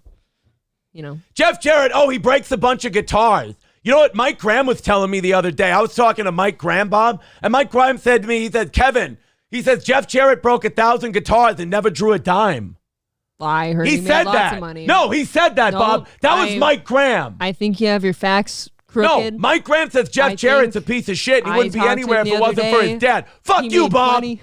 Cut him loose. I really don't know what's going on. What the hell is happening to this show?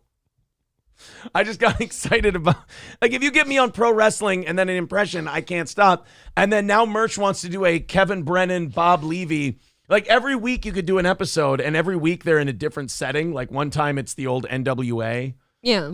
And then there's another one where they're talking movies. It sounds like you need a green screen at this point. I think you do. Yeah. I think you need him on Jumpin' Jeff Farmer can't cut a fucking promo, Bob. He was in there and he was saying, yup, tough match with Motley Crue. But have you heard? No, Motley Crue is a fucking, Motley Crue is a fucking idiot. All time. He's a piece of shit. I think we're all fine here. Jumpin' Jeff Farmer can't even beat Motley Crue. I could beat Motley Crue. He's fucking stupid. Motley Crue. I have a list, Bob. You piece of shit.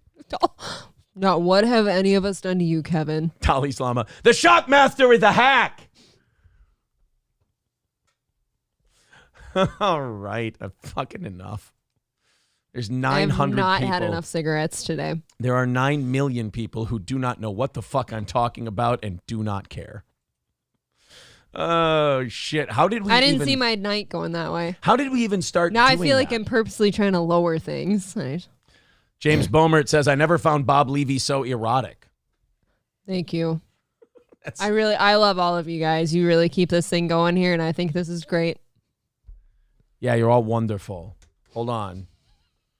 Take a picture of my super chat. What?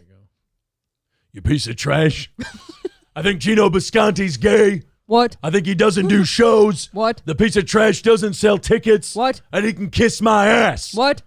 If y'all want Stone Cold to stomp a mud hole in Gino Bisconti's ass, give me a hell yeah. No, I don't think we should. I think he is just fine. We smoothed things over the other night. He seems okay with me. I think you're going to be okay here. Well, you know something, Brother Bob. I talked to Gino Bisconti the other day, brother, and Gino Bisconti was saying, I'm going to give away your number, man. And you know something else, Brother Bob? If the dude comes out and he gives out Hulkamania's number, man, then I can tell you right here and now, Brother Bob, that you and I are going to have some serious problems, Jack. Because I'm not letting a piece of shit like Gino Bisconti come in and give away my phone number in a chat room, dude. Well, you are worked up tonight. What you gonna do when Gino Bisconti releases my phone number on you? I don't think he's doing that. I think you paid Ray DeVito. Well, you know something, Jack. I was talking to the little Rayamaniacs, brother, and they were telling me, man, that listen to me, Hulk, you gotta stay away from this Ray DeVito, brother. Because the thing about Ray DeVito is I've seen Ray DeVito pick up an entire vending machine when it didn't give him his peanut M&Ms, man. And he picked up that whole vending machine and he dropped it down like Andre the Giant at WrestleMania 3, man. It's great form. I love it. That is exactly what Bob Levy would say as the Hulkster's getting all worked up. I thought he had great form. And then I see the brother drop it down, and not only does he get a peanut butter M&Ms, man, but he also gets a Snicker bar, dude, and he got a couple of Rolos and a whatchamacallit, dude, and that's one guy that I'm not playing with, Jack. I think that sounds like a great day. So what you gonna do when Ray DeVito and his retarded minions run wild on you, brother? Yeah, Kmart ready. Gino Bisconti, we coming for you. There's no need for that language here. Well, that's something Bob would say. Great people. Oh, my God. James Bomert with $9.99 says, sorry about the Bob Levy erotic remark. Hi, April. Hola. The fuck was that? Bob Levy It doesn't was say Bob that. Levy. He says hola now because he's cool with the immigrants. Oh. John Robb says, I wish I knew who Aaron is talking about. You don't have to know who I'm talking about if Hulk Hogan's talking about it. Right. Yeah, Stephen Weisfeld. I pay you well, brother. Well, you know something, brother Bob. I'm starting to question your allegiance, man. Because I see all the super chats coming in, dude. And I see all the money coming in, man. And it's raining down money on MLC Mania, Bob. Yeah. And here you are taking sides against the Brotherhood, Jack. You're the one who brings this stuff up. I think everyone should just do their shows and get on with their days. I think you owe me a little bit of loyalty, brother. And I don't know why my voice is squeaking. You should probably clip it, dude. I don't know why you think I'm not loyal, but, you know, I don't know what I can do to make this better, but we're going to work something out here. Well, I can tell you one thing, man. As Kevin Brennan, the host of MLC, I can tell you right now, Jack, there's one thing this whole Gino Bisconti thing makes me want to do, man. What is that? He's gonna puke! Well, no, that's just not necessary. Oh, fuck. Indus Buzz comes in to remind us this show is stupid. Fucking cheers, buddy. You are correct, sir. You are right. Oh, man. 170 away from knocking it out tonight and doing a half hour of overtime, which, as you can tell, based on our inability to move on from this bit, we've got a shitload of material we have not run through yet tonight. So, yeah. Who else is suing you? Only Kelly Jones so far. Is that her name? Kelly? Yeah, Kelly Jones. Why? She kept that last name for obvious reasons, right? Well, yeah. It's clout. But she's... Yeah, I was. It is funny how somebody wants to divorce somebody but then keeps the name because, of course, you do. Yeah. So Kelly Jones sent me the cease and desist, not from a lawyer, just in a YouTube comment and an email. From her heart. From herself, yes.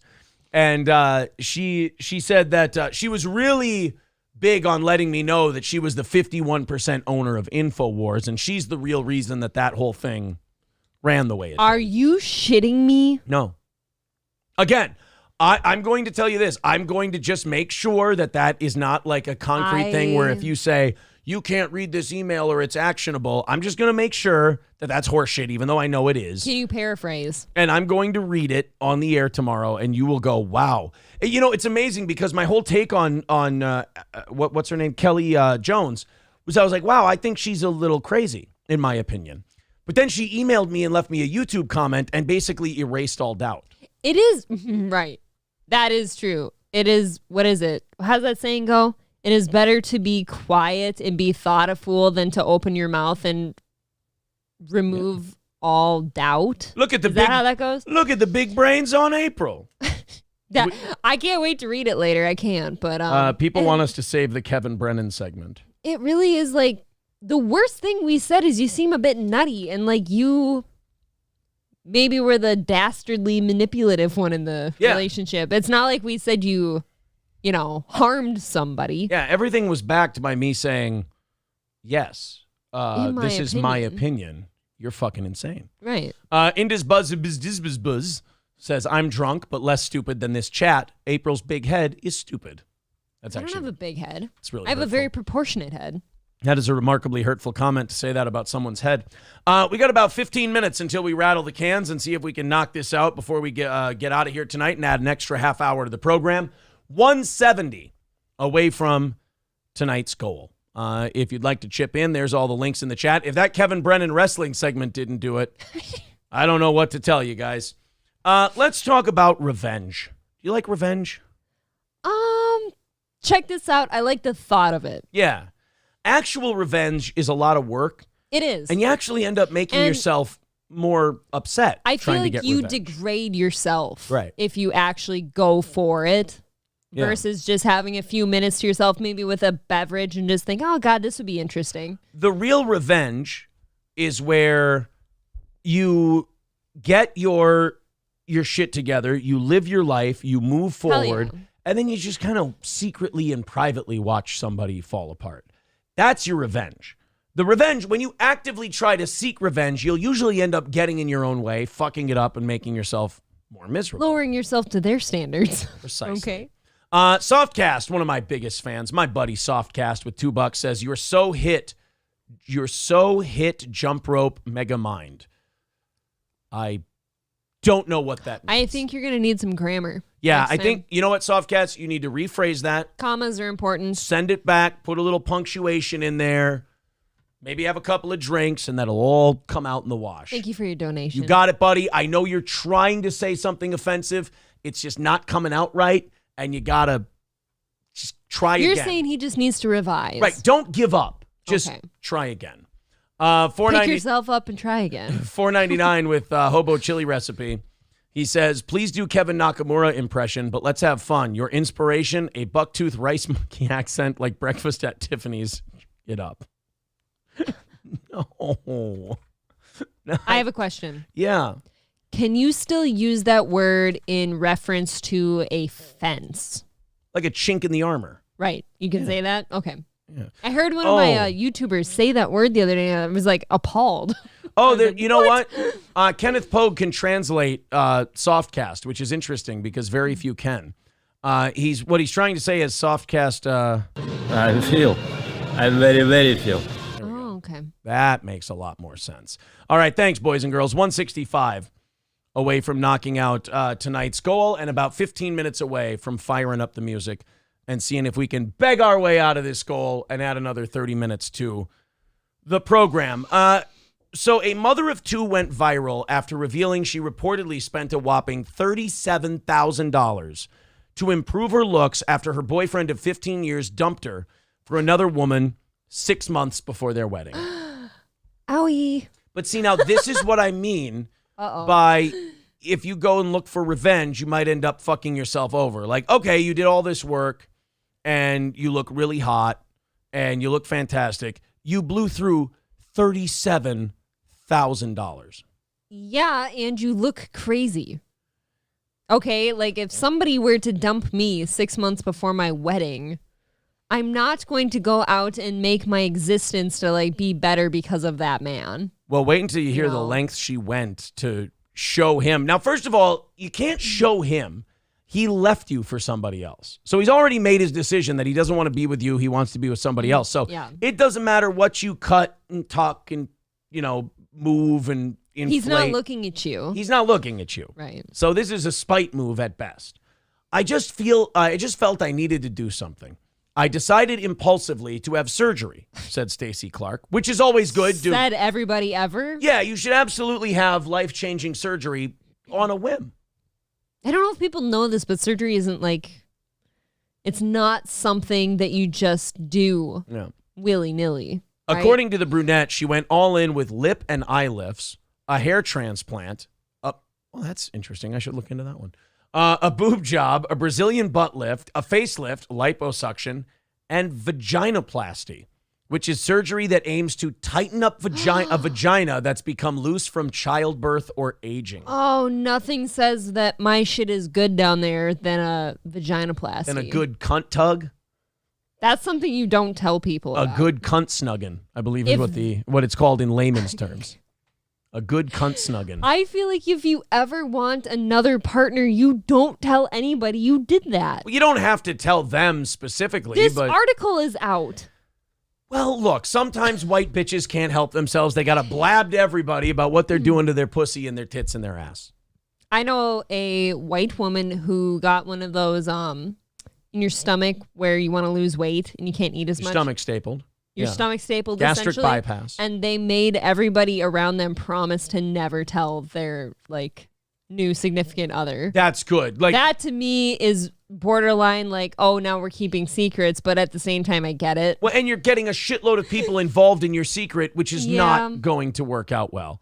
Happy Plague Doctor with $10 says he's saying welcome to the Iron Age, God fucking speed. Oh, see, I didn't know that. It's getting deep.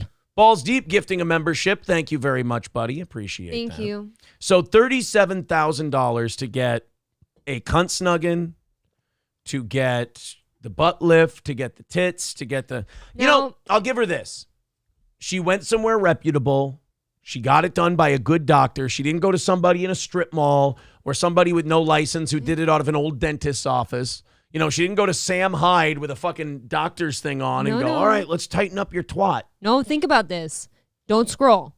You got lip, eye, hair, boob, butt, face, lipo, and vagina. That is 8 different surgeries for $37,000. Do you really think that that's reputable? Yeah, because some of it's probably about 8 and some of it's probably like 2 or 1,200. Or she got a combo deal. Yeah, she has like a punch card. Right. Like buy 6, get the next 2 free. Yeah, if you get a butt lift and a tit job, the twat tightening's on us. Oh God, I love a good free twat tightening. Yeah, you wouldn't get shit in there. Who can say no? Right? My vagina. Nobody can say. It'll hurt. D. Gulag says Dr. Sam Hyde, MD. How do you tighten that shit up? Do you like remove skin? Remember that thing in the cell where he put the guy's intestines on the thing and he cranked it? You do that, but with a vagina. And you just kind of crank it trim until it the fat? Yeah, like you know on a sweater where you get a thread and you pull it and the sweater gets tighter? Yeah, you do that, but with a cunt. It's perfect. I'm good. Wrestling Fat Faku says, I want surgery to enlarge my stomach capacity so I can eat even more fast food, slop directly into the mic, donate to the Fat Faku, and help achieve my dreams. I deserve this. Isn't it? It's not Fat Faku anymore. It's the Riz Master. Riz Master, who follows me on Instagram. That's right. Wrestling Fat. Lucky me. The Wrestling Otaku follows April. Studley. He's trying to steal me from Aaron. He is. He's a threat. I should post I haven't posted a picture since he followed me. I should see what happens. Let's see what this bitch looks like after $37,000 in surgeries. So the guy dumped you.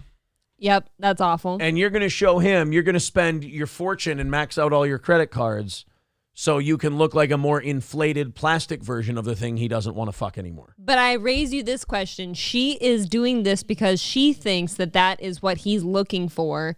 And she is hoping that someday he will look at her and be like, oh, God, I'm sad I left that. Yeah, no, thank you. Is that what you want to do? Do you want to look like the thing that the guy that left you wants? She just has too much of everything now. Okay. It's all just way too much. For 2 seconds, fuck off with that comment. If you didn't know she had 8 surgeries, you'd like that. I don't like that I can put like a drink on her ass. That's a nice ass. That's proportionate. That's too big of an ass. No, it's not. It goes out too far. I miss the days where Marquise would yell at you. That, to me, looks very proportionate with her shoulders. I need a smaller ass than that. And her tits are like fucking billowing out. Giant tits, too big for her body. She's not fooling anybody. Fine. It's all fake. Look at that. Come on. I've never heard Aaron sound gayer. Those are far too big. Those are stupid. Her tits are hack. Her tits are hack. Look, the only thing that's truly bothering me is the rhinoplasty. Her nose looks like she's got a weird. That's like a Michael Jackson. She's got like a weird pointy Disney nose. They really chopped the shit out of it. Yeah. The rest of it looks fine. They call it rhinoplasty because they make you look like a rhino when you're done with it. That's true. It's pointy. Lip fillers, her lips are too big, her tits are too big, really, her I always ass feel like looks guys, ridiculous. The guys I've been around get like such ragers for like thick lips. I'm sorry that you hung out with trash. I can't help you there. It's clearly not me. I'm very proportionate. It's weird. Yeah, Dat Pixon says she's a 4 out of 10 on a drunken binge, but I'd fill that plastic hole up. Indis Buzz Bizdiz Buzz says small ass guys are stupid and gay. I guess I'm stupid and gay then. I do know some people that would back him up on that statement. I guess I'm a big stupid homo in that case. What can I tell you? Aaron, I still can't do squats around him. I don't want him to get angry. Yeah, I just get mad when people do squats. That's me all No big over. asses, in his opinion. We've got 5 minutes until we have to rattle the cans, and we're right around 150 for the goal tonight. So if you want to chip in, please do. There's the Streamlabs, the PayPal, and the Venmo. 160 away from knocking it out. Let's get generous, guys. Let's chip into those sources and knock that 160 down real quick. The last story we have before we rattle the cans and do our e-beggar best to keep our show going is it has to do with a carnival that got canceled over the weekend in Chicago. I was going to say that doesn't happen often. Yeah. But maybe there. A Chicago carnival had to be shut down.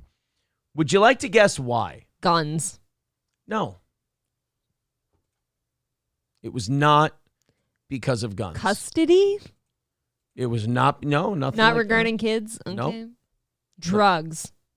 You're off. Really? Come you on. You all wager your bets. Racism! No, well, I mean, no, that's what we're about to do. Oh. But here's why the Chicago Carnival got canceled. Supposed to be a weekend of family fun at the annual Armed Forces Carnival in Tinley Park, but that fun was cut short. The carnival was shut down after a chaotic flash mob involving 400 teenagers unfolded, causing police to cancel the final day. CBS 2's Andrew Brown. Hey, where are all those kids' parents?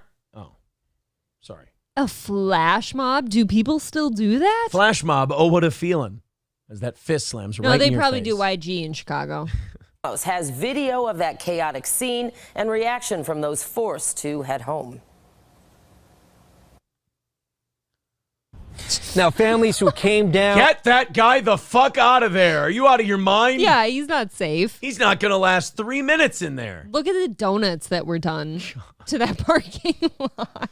We are here at Stereotype Parking Lot here in Chicago, and oh, they call it drifting there. yes, we're not doing anybody any favors by even reporting on this, ladies and gentlemen. Coming up next, a white girl who got an abortion for free, just to balance things out. Looking to take part in the final day of festivities of the Armed Forces Carnival here in Tinley Park were met with this, an empty parking lot. We're told police shut it all down in an effort to avoid a repeat of the chaos that unfolded 24 hours earlier. Chaos and violence erupts at the Armed Forces Weekend Carnival Saturday night. Police say it was sparked by 400 teenagers brought together by social media, creating a flash mob situation intended to cause mayhem. No, wait a minute. Oh, so it's not even like a music thing. It's just a mob. No, flash mobs are just people who come and punch each other in the face. Really? Yeah, you're thinking of like middle-aged white lady flash mobs where they like do a dance thing The in a original courtyard. definition? Nah, there's now it's just they get together on social media and they go, hey, let's all go to the carnival. And because they're such good judges of character and they have such good reasoning and rational skills and they were raised properly, when 400 of them get together and go to the carnival, instead of like having a nice night where they have fun and go on rides and they eat all kinds of food, they just decide, why don't we just go randomly start pounding the living shit out of people? Well, what do you consider fun? You box? That's a good point, yeah. I feel very mad because I really wanted to go to the carnival and they passed out tickets to my whole school. And I asked my dad, I said, why did you have to join in beating the people up? He's like, couldn't help myself, honey. I'm sorry. Keeping you safe. Yeah. Nyla Smith and her family devastated to learn about the cancellation after driving more than 30 minutes from their home, arriving to see a lone carnival ride packed up and ready to go. So they're disappointed, so now we have to find somewhere else to go, just for them to have fun. As police responded to the... Well, go on social media. I'm sure there's a lot of good suggestions out there on where you... Oh. Imagine having to explain that to your kids. Yeah. Well, you see, a bunch of wild children who don't listen to their parents just started beating the living crap out of a bunch of people. Your mom and dad don't make enough money to move you out of this shithole, so I guess we're just going to try and make this work as long as we can. Now our new thing is, guys, behave and listen to your parents so that you don't shut down the carnivals, right? The chaos at the 88th Avenue train station. Look at these little kids who walk by and they're filming it.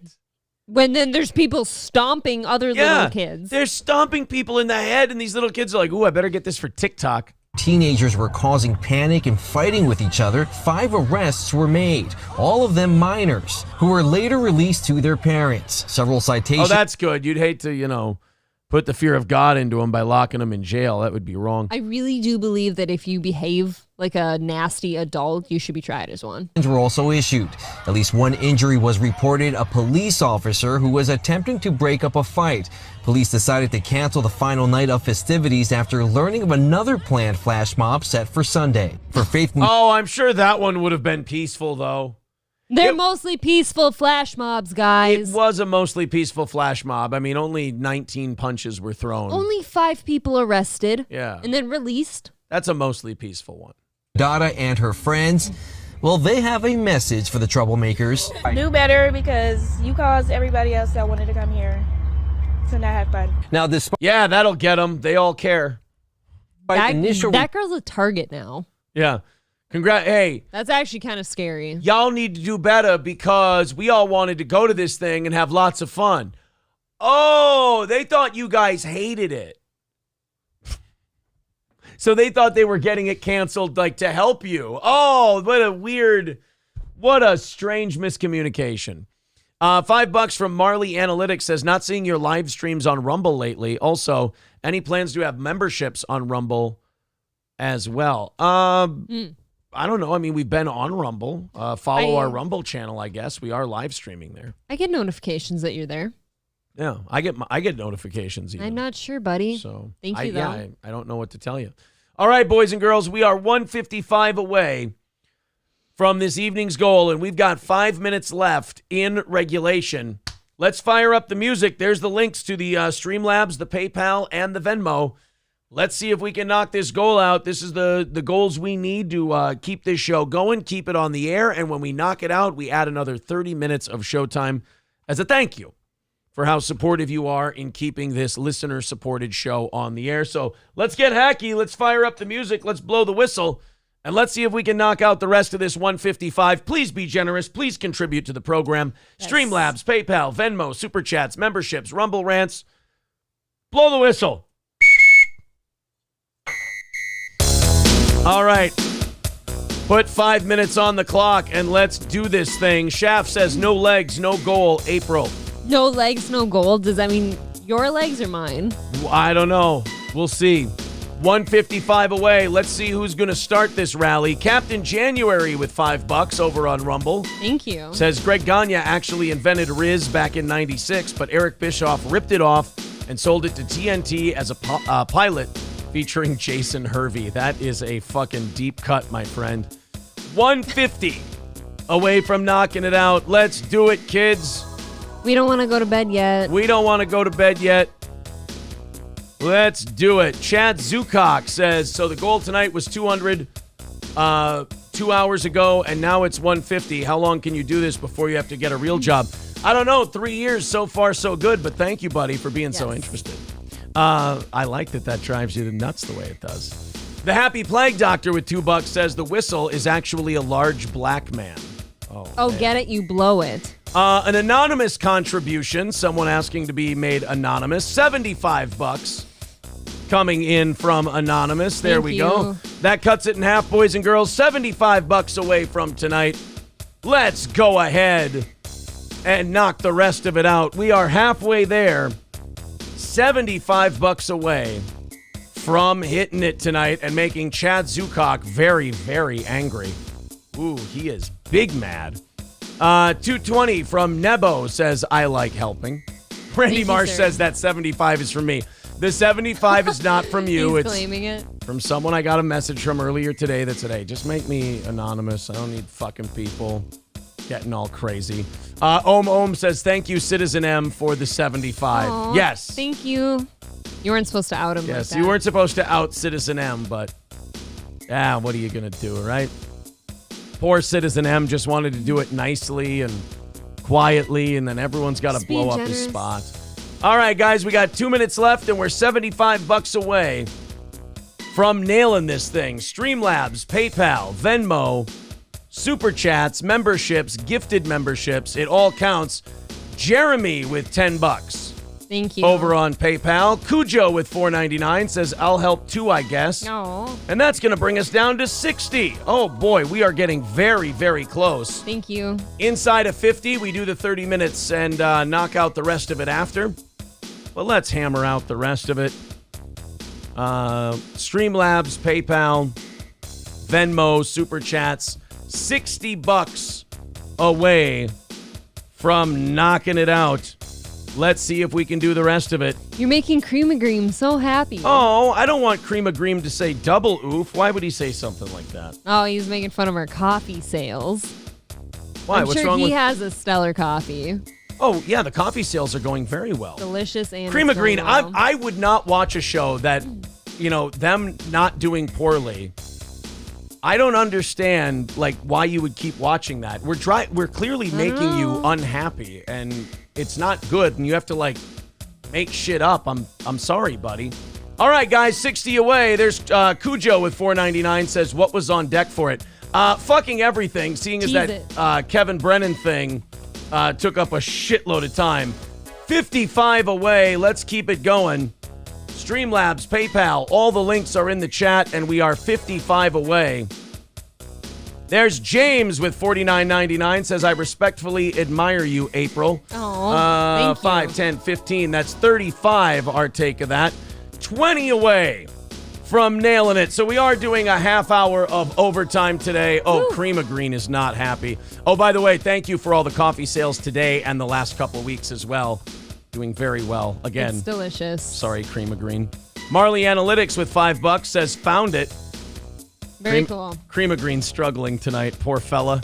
Thank you. That makes me really happy. He's all right. always here. $15 away, and there it is. Let's hammer out the rest of it.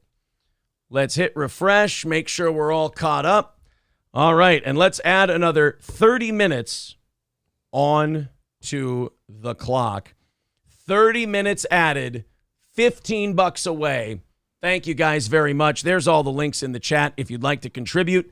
Looks like we're going to knock another one out tonight. You guys are the best. And again, to all of the fans of this show who can't bring themselves to admit they're fans, I'm sorry that we're still here.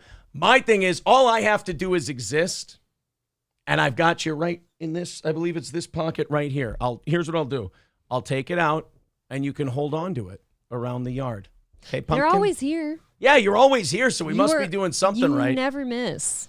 I'm really fucking pissed at TMZ. Yeah, as you probably should be. I'm really fucking mad because I go to them for show prep every day. And when I go to them, they get me like interested in really stupid shit that I fucking hate so much. And I find myself enamored by it. And then I get enamored by it once. And then I have to get enamored by it. I have to keep following the developments because I'm like, God, I fucking hate this. It's so stupid. Yeah. And then I go, what's the next thing? Hobo chili recipe with $9.99 says, I love monkey children. This is $10 worth of Ooga Booga. And Thank you. Happy Plague Doctor with $5 says, butts are good, butts are back. Let's begin. Oh, Yes. shit, that means 5 away Thank you. from knocking it out tonight. So that means that we've pretty much done it. 5 away. Somebody will be there with that shortly. That sounds good. Thank you for being so generous. Let's see. We have to apologize to Johnny, Cream of Green, and Zucock because, again, they are not happy that got knocked out. They had their celebration ready. They were all ready to be happy that we didn't hit it, and now here we are. Sorry, boys. Maybe the trolls are all of our exes, and they're just so sad. That could be it. I've wondered that sometimes. So here's what you guys have to do now. You now have to write oof in the chat. You have to write cope in the chat. You have to write all your soothing words that help you through your defeat once again. Feel better. I would argue that you should probably just move on and find something else, but I do enjoy kicking the shit out of you this last year or so. So my foot's getting tired. Look, it is. And I'm getting tired of being right, too. I feel the pain of Gino Bisconti with all this right shit. Everybody following us. And everyone who said that, oh, it's gay, Steel Toe says they want to have fun. Now, 3 months later, all these people are going, all these other shows are going, God, this drama is so stupid. I just want to have fun. Gotcha, bitch.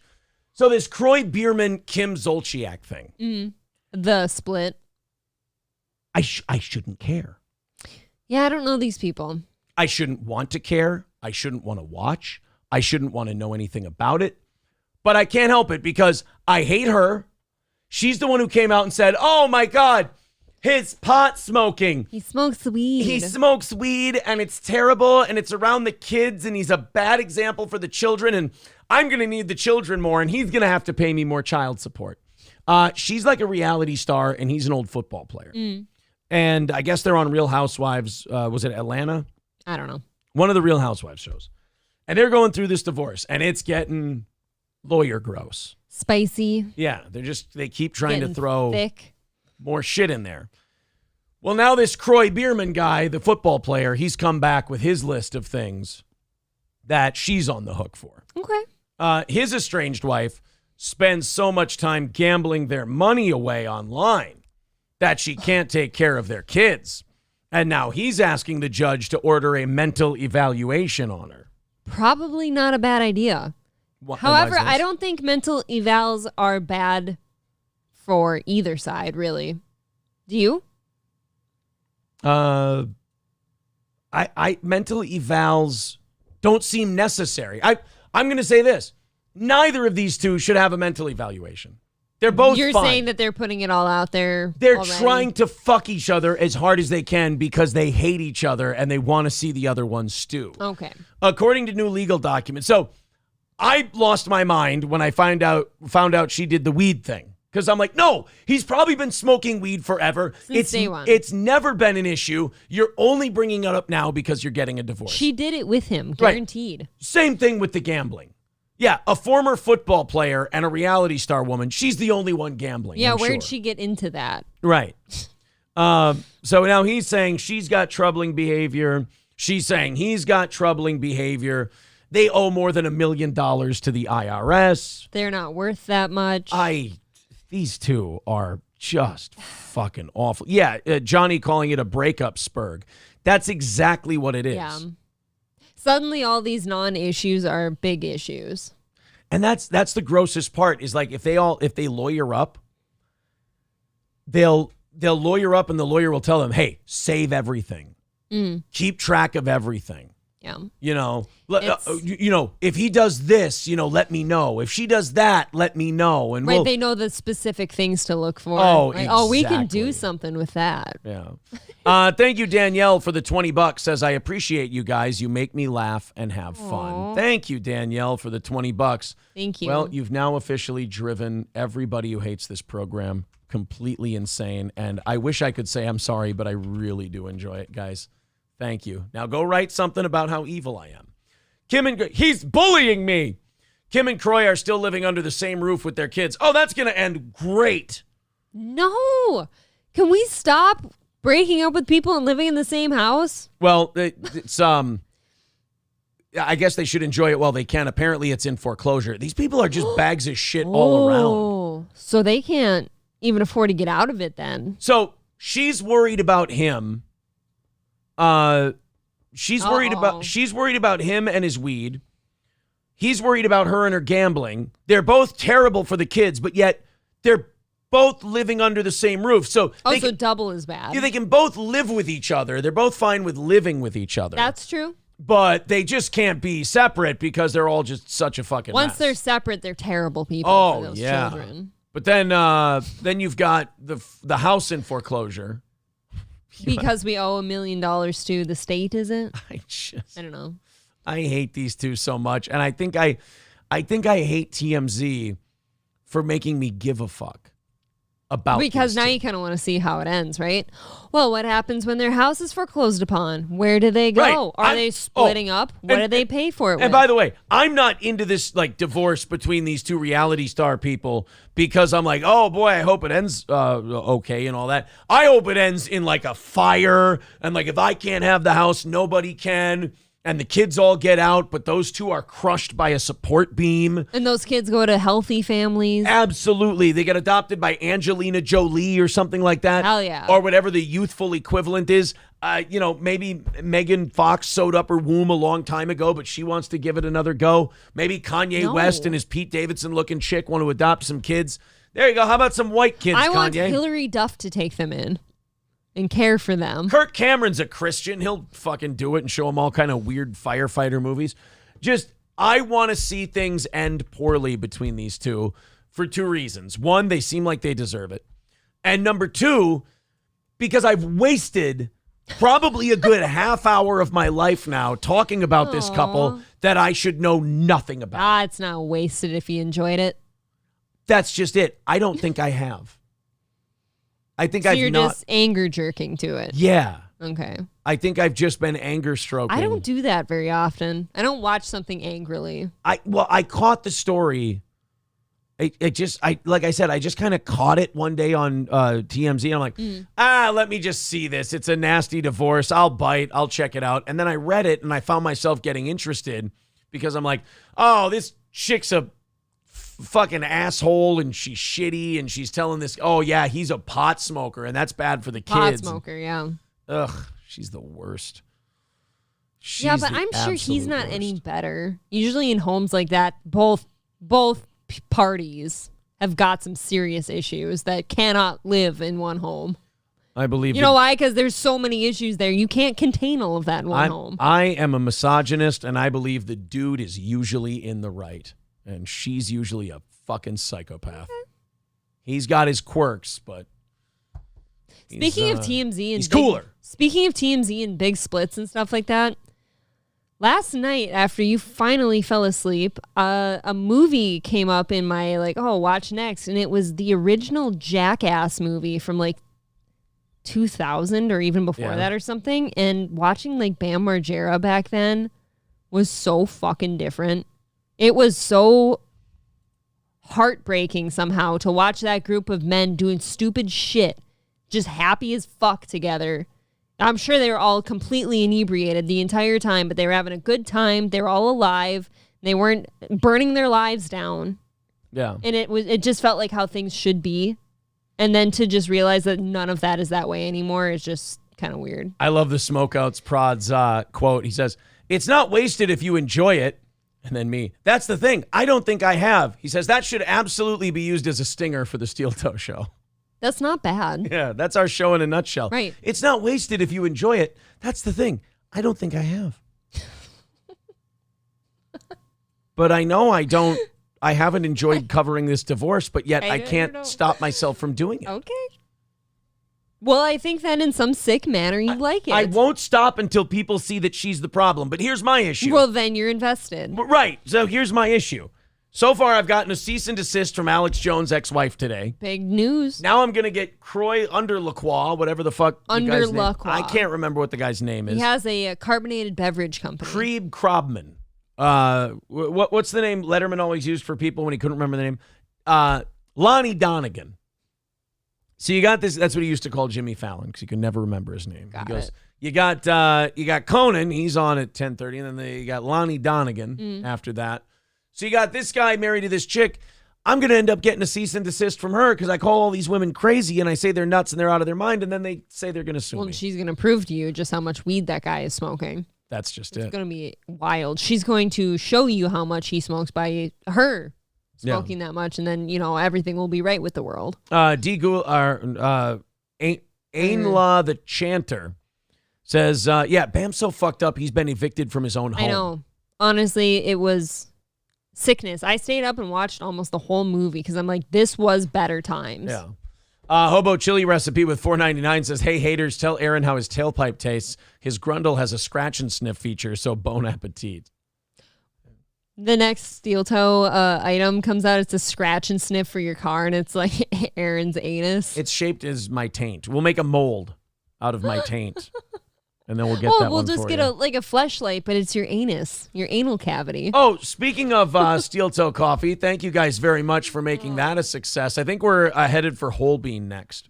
I think that's the next one. Whole Bean's a good idea. Yeah, there's the link to Steel Toe Coffee, crescentmountcoffee.myshopify.com. Go ahead and check that out and get your bag of Steel Toe Coffee today. Everybody who's ordered it so far has been writing, well, not everybody. I'd be sitting there with a full fucking inbox, but a lot of people. My box is full. Oh, congratulations. That's so rare nowadays. Well, a lot of people have been writing to me, and one of the common ones I've been getting is from Zen or from Robert or from a couple other people, is that the delivery people will carry on. They will tell the person, like, hey, my truck has smelled fucking phenomenal all day because of this goddamn coffee. Because those bags, like all coffee bags you buy ever, have like a one-way like sniffing feature on them. Like you can smell what you're buying, and it is delicious. Got a one-way sniffer? I like the smell as much as I like the taste of that coffee. It's very, very good. It's intoxicating. So check it out. There you go. CrescentMountCoffee.myshopify.com for even more Steel Toe Coffee, which we're so glad to have partnered with them. All right, it's getting bad. It's been bad. It's staying bad. The parents being shitty to the referees in sports games. Okay, I'm on your side now. Make them be the referees then. Either make them be the referees, or we just got to start cutting off some hands.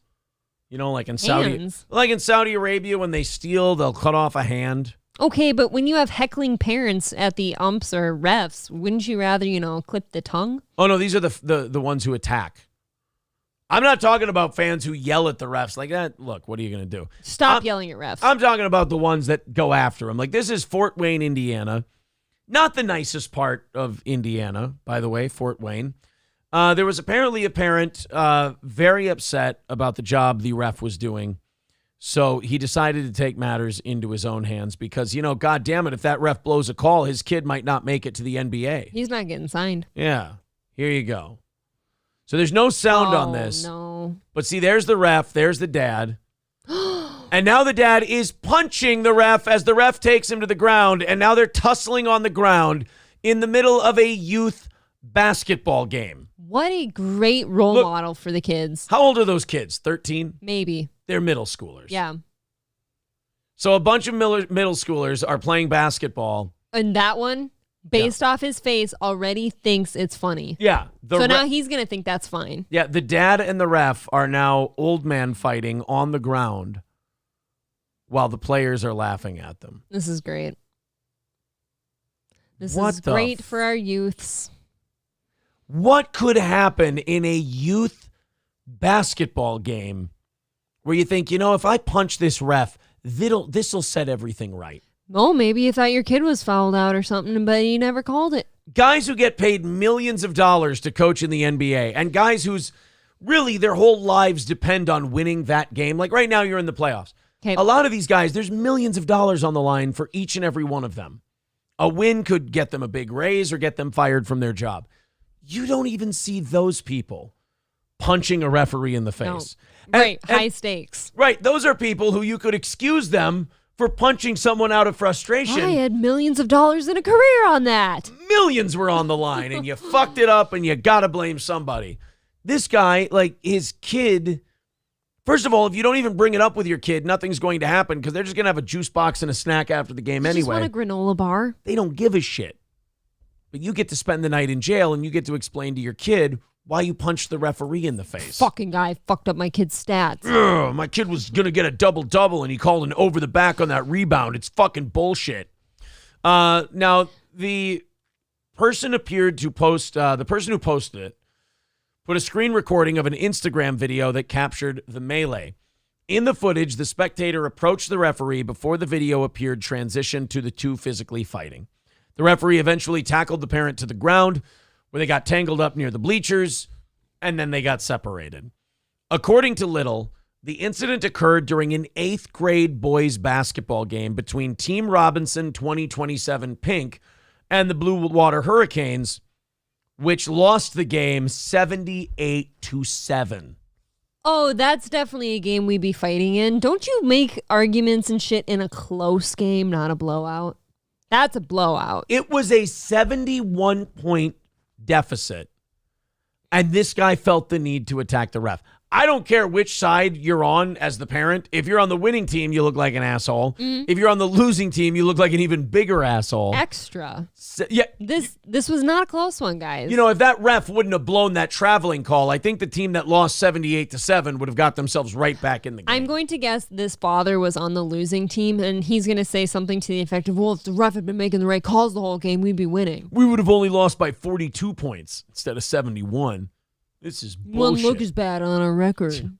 The spectator who approached the referee reportedly was a parent of the losing team. Okay. It is unclear what started the altercation. However, the parent and referee were seen exchanging words before things turned physical. When the official attempted to get help in removing the parent, the man got in his face and grabbed the referee, according to the witness, who said the parent was escorted out of the venue and did not return. Well, I hope not. You better not.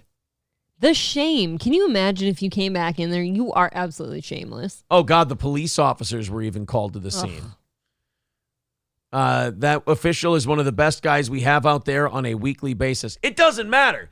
If it's a 78-7 game, it doesn't matter. That's not all the ref's fault at that point, yeah, right? It doesn't matter if he's the best ref or the worst ref. I thought usually people argue about the ref when it was a close game and you ended up losing to something you thought was a bit ticky-tacky on that ref's call. You know what I mean? But even then, let's not lose the plot here. Even then, you don't punch the referee in the face. you're embarrassing the shit out of your kid. If it's also, if it's 62-61 and your kid hits a jumper at the buzzer and the ref waves it off and says he didn't release the shot in time, even on that, you're not allowed to punch the referee in the face during the game. If you're his kid, now you're known as that kid with that dad that hits people. You're the black ref puncher. Right, that's a hate crime. Right. You're the hate crime You're dad. as bad as Derek Chauvin. Oh, my God. See, now you got to go to jail for the rest of your life. I think so. And everyone that stood by and let it happen, they got to go too. All right, I got choices for you. Okay. I've got the Florida Department of Education rejecting social studies textbooks over the Holocaust material in them. Fun. Or I have a dollar store employee chasing down and hitting a thief with their car. Ooh, that one. Is there footage? We do Yes, have the yes, footage. yes. I'd like to of start that one. there. A dollar store employee appears to be taking security detail into her own hands, taking down an alleged shoplifter with her own car, which I believe the repairs should be tax deductible then. Oh, the business pays for it, right? Check out the doorbell footage taken earlier this month. A guy riding a bike with a basket full of goodies gets absolutely nailed by the employee's ride, sending him straight to the concrete and scattering the stolen items all over the ground. You know, we're starting to see more and more of these, and I think it's a good thing. I think it's a good reversal because you now have people who are watching people get away with shoplifting over and over and over again, and they're starting to get sick of it, and they're starting to actually do something about it. Yeah. Like you have that security guard in San Francisco recently who just shot a guy. It's a bit rich, but what has to happen to make this shit stop? I've said this before. All you got to do. Do a couple of those. Shoot a handful of them. And you'll see this shit go down. I Because agree because we're made to excuse and allow everything now. Right. All these robberies, these widespread robberies of Walgreens and CVS's have happened in the last few years. They've gotten out of hand. Mm-hmm. And you can draw a straight line between that and them relaxing enforcement policy, security policy, and stop loss policy. So I'm just saying, let's have a weird 2-week run where we just let security guards purge shoplifters. I was going to say, just have a purge. Yeah. Just purge the whole thing, and then it'll be over before you know it. And you know what the awesome part is that if you're not doing anything wrong, you're not part of the purge. You're not in danger. Right. All the same laws still apply to you.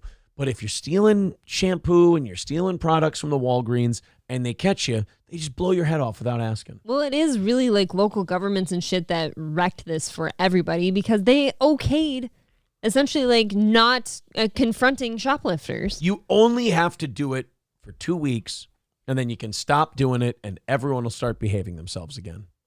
It's perfect. You see a couple people running out the door with goods and then they're laying on the floor, Yeah, Mark I Atkinson. think that'll scare some people. Mark Atkinson says maybe get rid of the BS about not prosecuting for less than $1,000. That would help. Maybe. Yeah, that would be nice. I think that would be nice, but knowing what I do about the legal system too, everything is so fucking slow. How are you going to get it all done? Well, it's better than not prosecuting them at all. I agree. So let's try. I do agree with that. Let's try the prosecuting thing first. All right, let's check out this video. This woman, this dollar store employee, has had it with just letting people walk out the door. Ooh. Now what you gonna do? Oh. Fucking bitch. Wow. That is insane. You do kind of have to recover your tough guy cred after you get hit by a fucking Ford Focus. By naturally saying, fucking bitch. Yeah, fucking bitch. Ugh. Who the fuck you think you are stealing shit from my store, bitch? Shut up, bitch. Look, quit stealing shit. That's the same. That's the same fucking time. What the fuck? That's the second time. Stupid ass bitch. You can't afford flowers, dumbass. Wow. Okay. In this neighborhood, how many people called their realtor that day? Oh, all of them. They're moving now. Can we get a good price? And what's a cheaper town we can move to so we don't feel the sting of these higher housing prices? What else do you need out of your new community? Exactly. I just really need black people to stop shouting at each other in my next community. Oh, well, we've got a lot of options for you. Can we have less thievery and hitting people with cars on bikes? Fuck you. You don't live a fucking life I live, bitch. Oh, you see me living in my fucking You car? motherfucking shit, bitch. You know I fucking live in my car? You fucking you know how you fucking stealing from the store? Shut up, bitch. Fucking asshole. Ain't that fucking serious, though? He's got some good retorts. He does. Solid. Yeah, these are two very reasonable people. I mean, the shoplifter and the Dollar General employee. I mean, this is a really highbrow conversation they're having. You do have to be unhinged on some level to do both. Here's what I understand of this argument so far. His argument is that she's a dumb fucking bitch. Yes. Her retort is that he is a piece of shit. There are sometimes. Why are you stealing from my store? There are sometimes, ladies and gentlemen, where both people can have salient points, and you don't have to just take one side in an argument. Oh, sure. You gonna fix my shit, bitch? Fix your shit. Buy your own shit. Dumbass. So that's a fair point. Again, he would like her to fix his shit. She did, in fact, bust his shit. But her retort would then be, why don't you buy your own shit? Again, both of them. If she wrecked his bike, does she now owe him money, though? You know what I heard? I hate this. And this is the intellectual level of the conversation they're having. Uh-huh. I heard that she scratched his CD. She picked it up in broad daylight, and she scratched it. It's a Ringer reference, everybody. Bitch. Fucking mess up this person up. You did that. That poor fucking Shit. Ain't that fucking serious? Stealing to a fucking store. Who cares? Everybody steals from the motherfuckers all the time. Wow. That is a point now where I'm almost on his side, where people have taught people that you can steal from everywhere. But this speaks to my point. It's awful. Of how if you just give 2 weeks where people are allowed to stop these shoplifters with deadly force, you're going to change your mind. You're going to see less guys like this. Because Yeah. she's like, quit stealing from the store. He's like, who gives a fuck? Everybody just does it anyway. By the way, if you ever want to talk to activists in the black community who go like, why do we have food deserts here? This motherfucker is why you have food deserts there. Because the prevailing attitude is, well, why don't I steal from the nice grocery store we have in our community? Everyone else steals from the nice grocery store that we have in our community. And then 6 weeks later, they go, hey, what happened to the grocery store in our community? Right. Exhibit A. Yes, Like, this it's, guy. Absolutely. You're right. If you just gave 2 weeks Yep. to flatten the curve. 2 weeks to flatten the curve of shoplifting. This guy will be like, his buddy will come up to him, hey, you want to go steal from the grocery store? Hell no, I get my head blown off. Get my head blown off. We go steal from the Nope. grocery store. Dude, it would save jewelry stores, grocery stores, clothing stores. They'd all be Department better stores, yeah. if just for 2 weeks you just take care of it. Those young people, you want to be tripping? What the fuck? At least he's helping Back her over pick him. up. He's keeping that shit. Back over him. Back. Oh, If she had any balls. If you had any balls, Come on. you would just hit him. Oh, Oh, her door's fucked up now too. It's all bent. I need that money. Good looking, hoe. What? Well, that's the end of that. So I guess if you try to do the right thing, you get called a hoe. yeah, those two, it doesn't seem came to an agreement at the end of that. I don't think so. Yeah. Agree to disagree. Jay says this is racist. On whose part? Who's the racist? Which one is racist? Who's racist here? I need to know, her or him. What? If you go, Ohm says, if you go and steal, don't get caught, yo. Not untrue. Yeah. CNN tomorrow, we blame white supremacy. Oh, I saw. I don't. Oh, it's the white supremacy causing us to need to steal. Yeah, I don't know if I got the story for tomorrow or if I decided to skip it, but there was a place in Denver that for like the last 60 years has had a Native American exhibit in their history museum. They're eliminating the Native American exhibit in the history museum because they believe it promotes white supremacy. So now Native Americans are not represented in this history museum because they're worried that having a Native American thing in the history museum would promote Okay, white well, I supremacy. would like to end this broadcast then by saying we are lost. We are truly lost. Here, end it with what I always say. God is dead and we're alone. I've tried really, really hard every single night not to go to bed thinking that way. Well, try it one time. See if you wake up and a peace But yeah, let's doesn't just wash let's over just you. eliminate Native American history because white supremacy, bro. Okay. Oh, were you being sarcastic?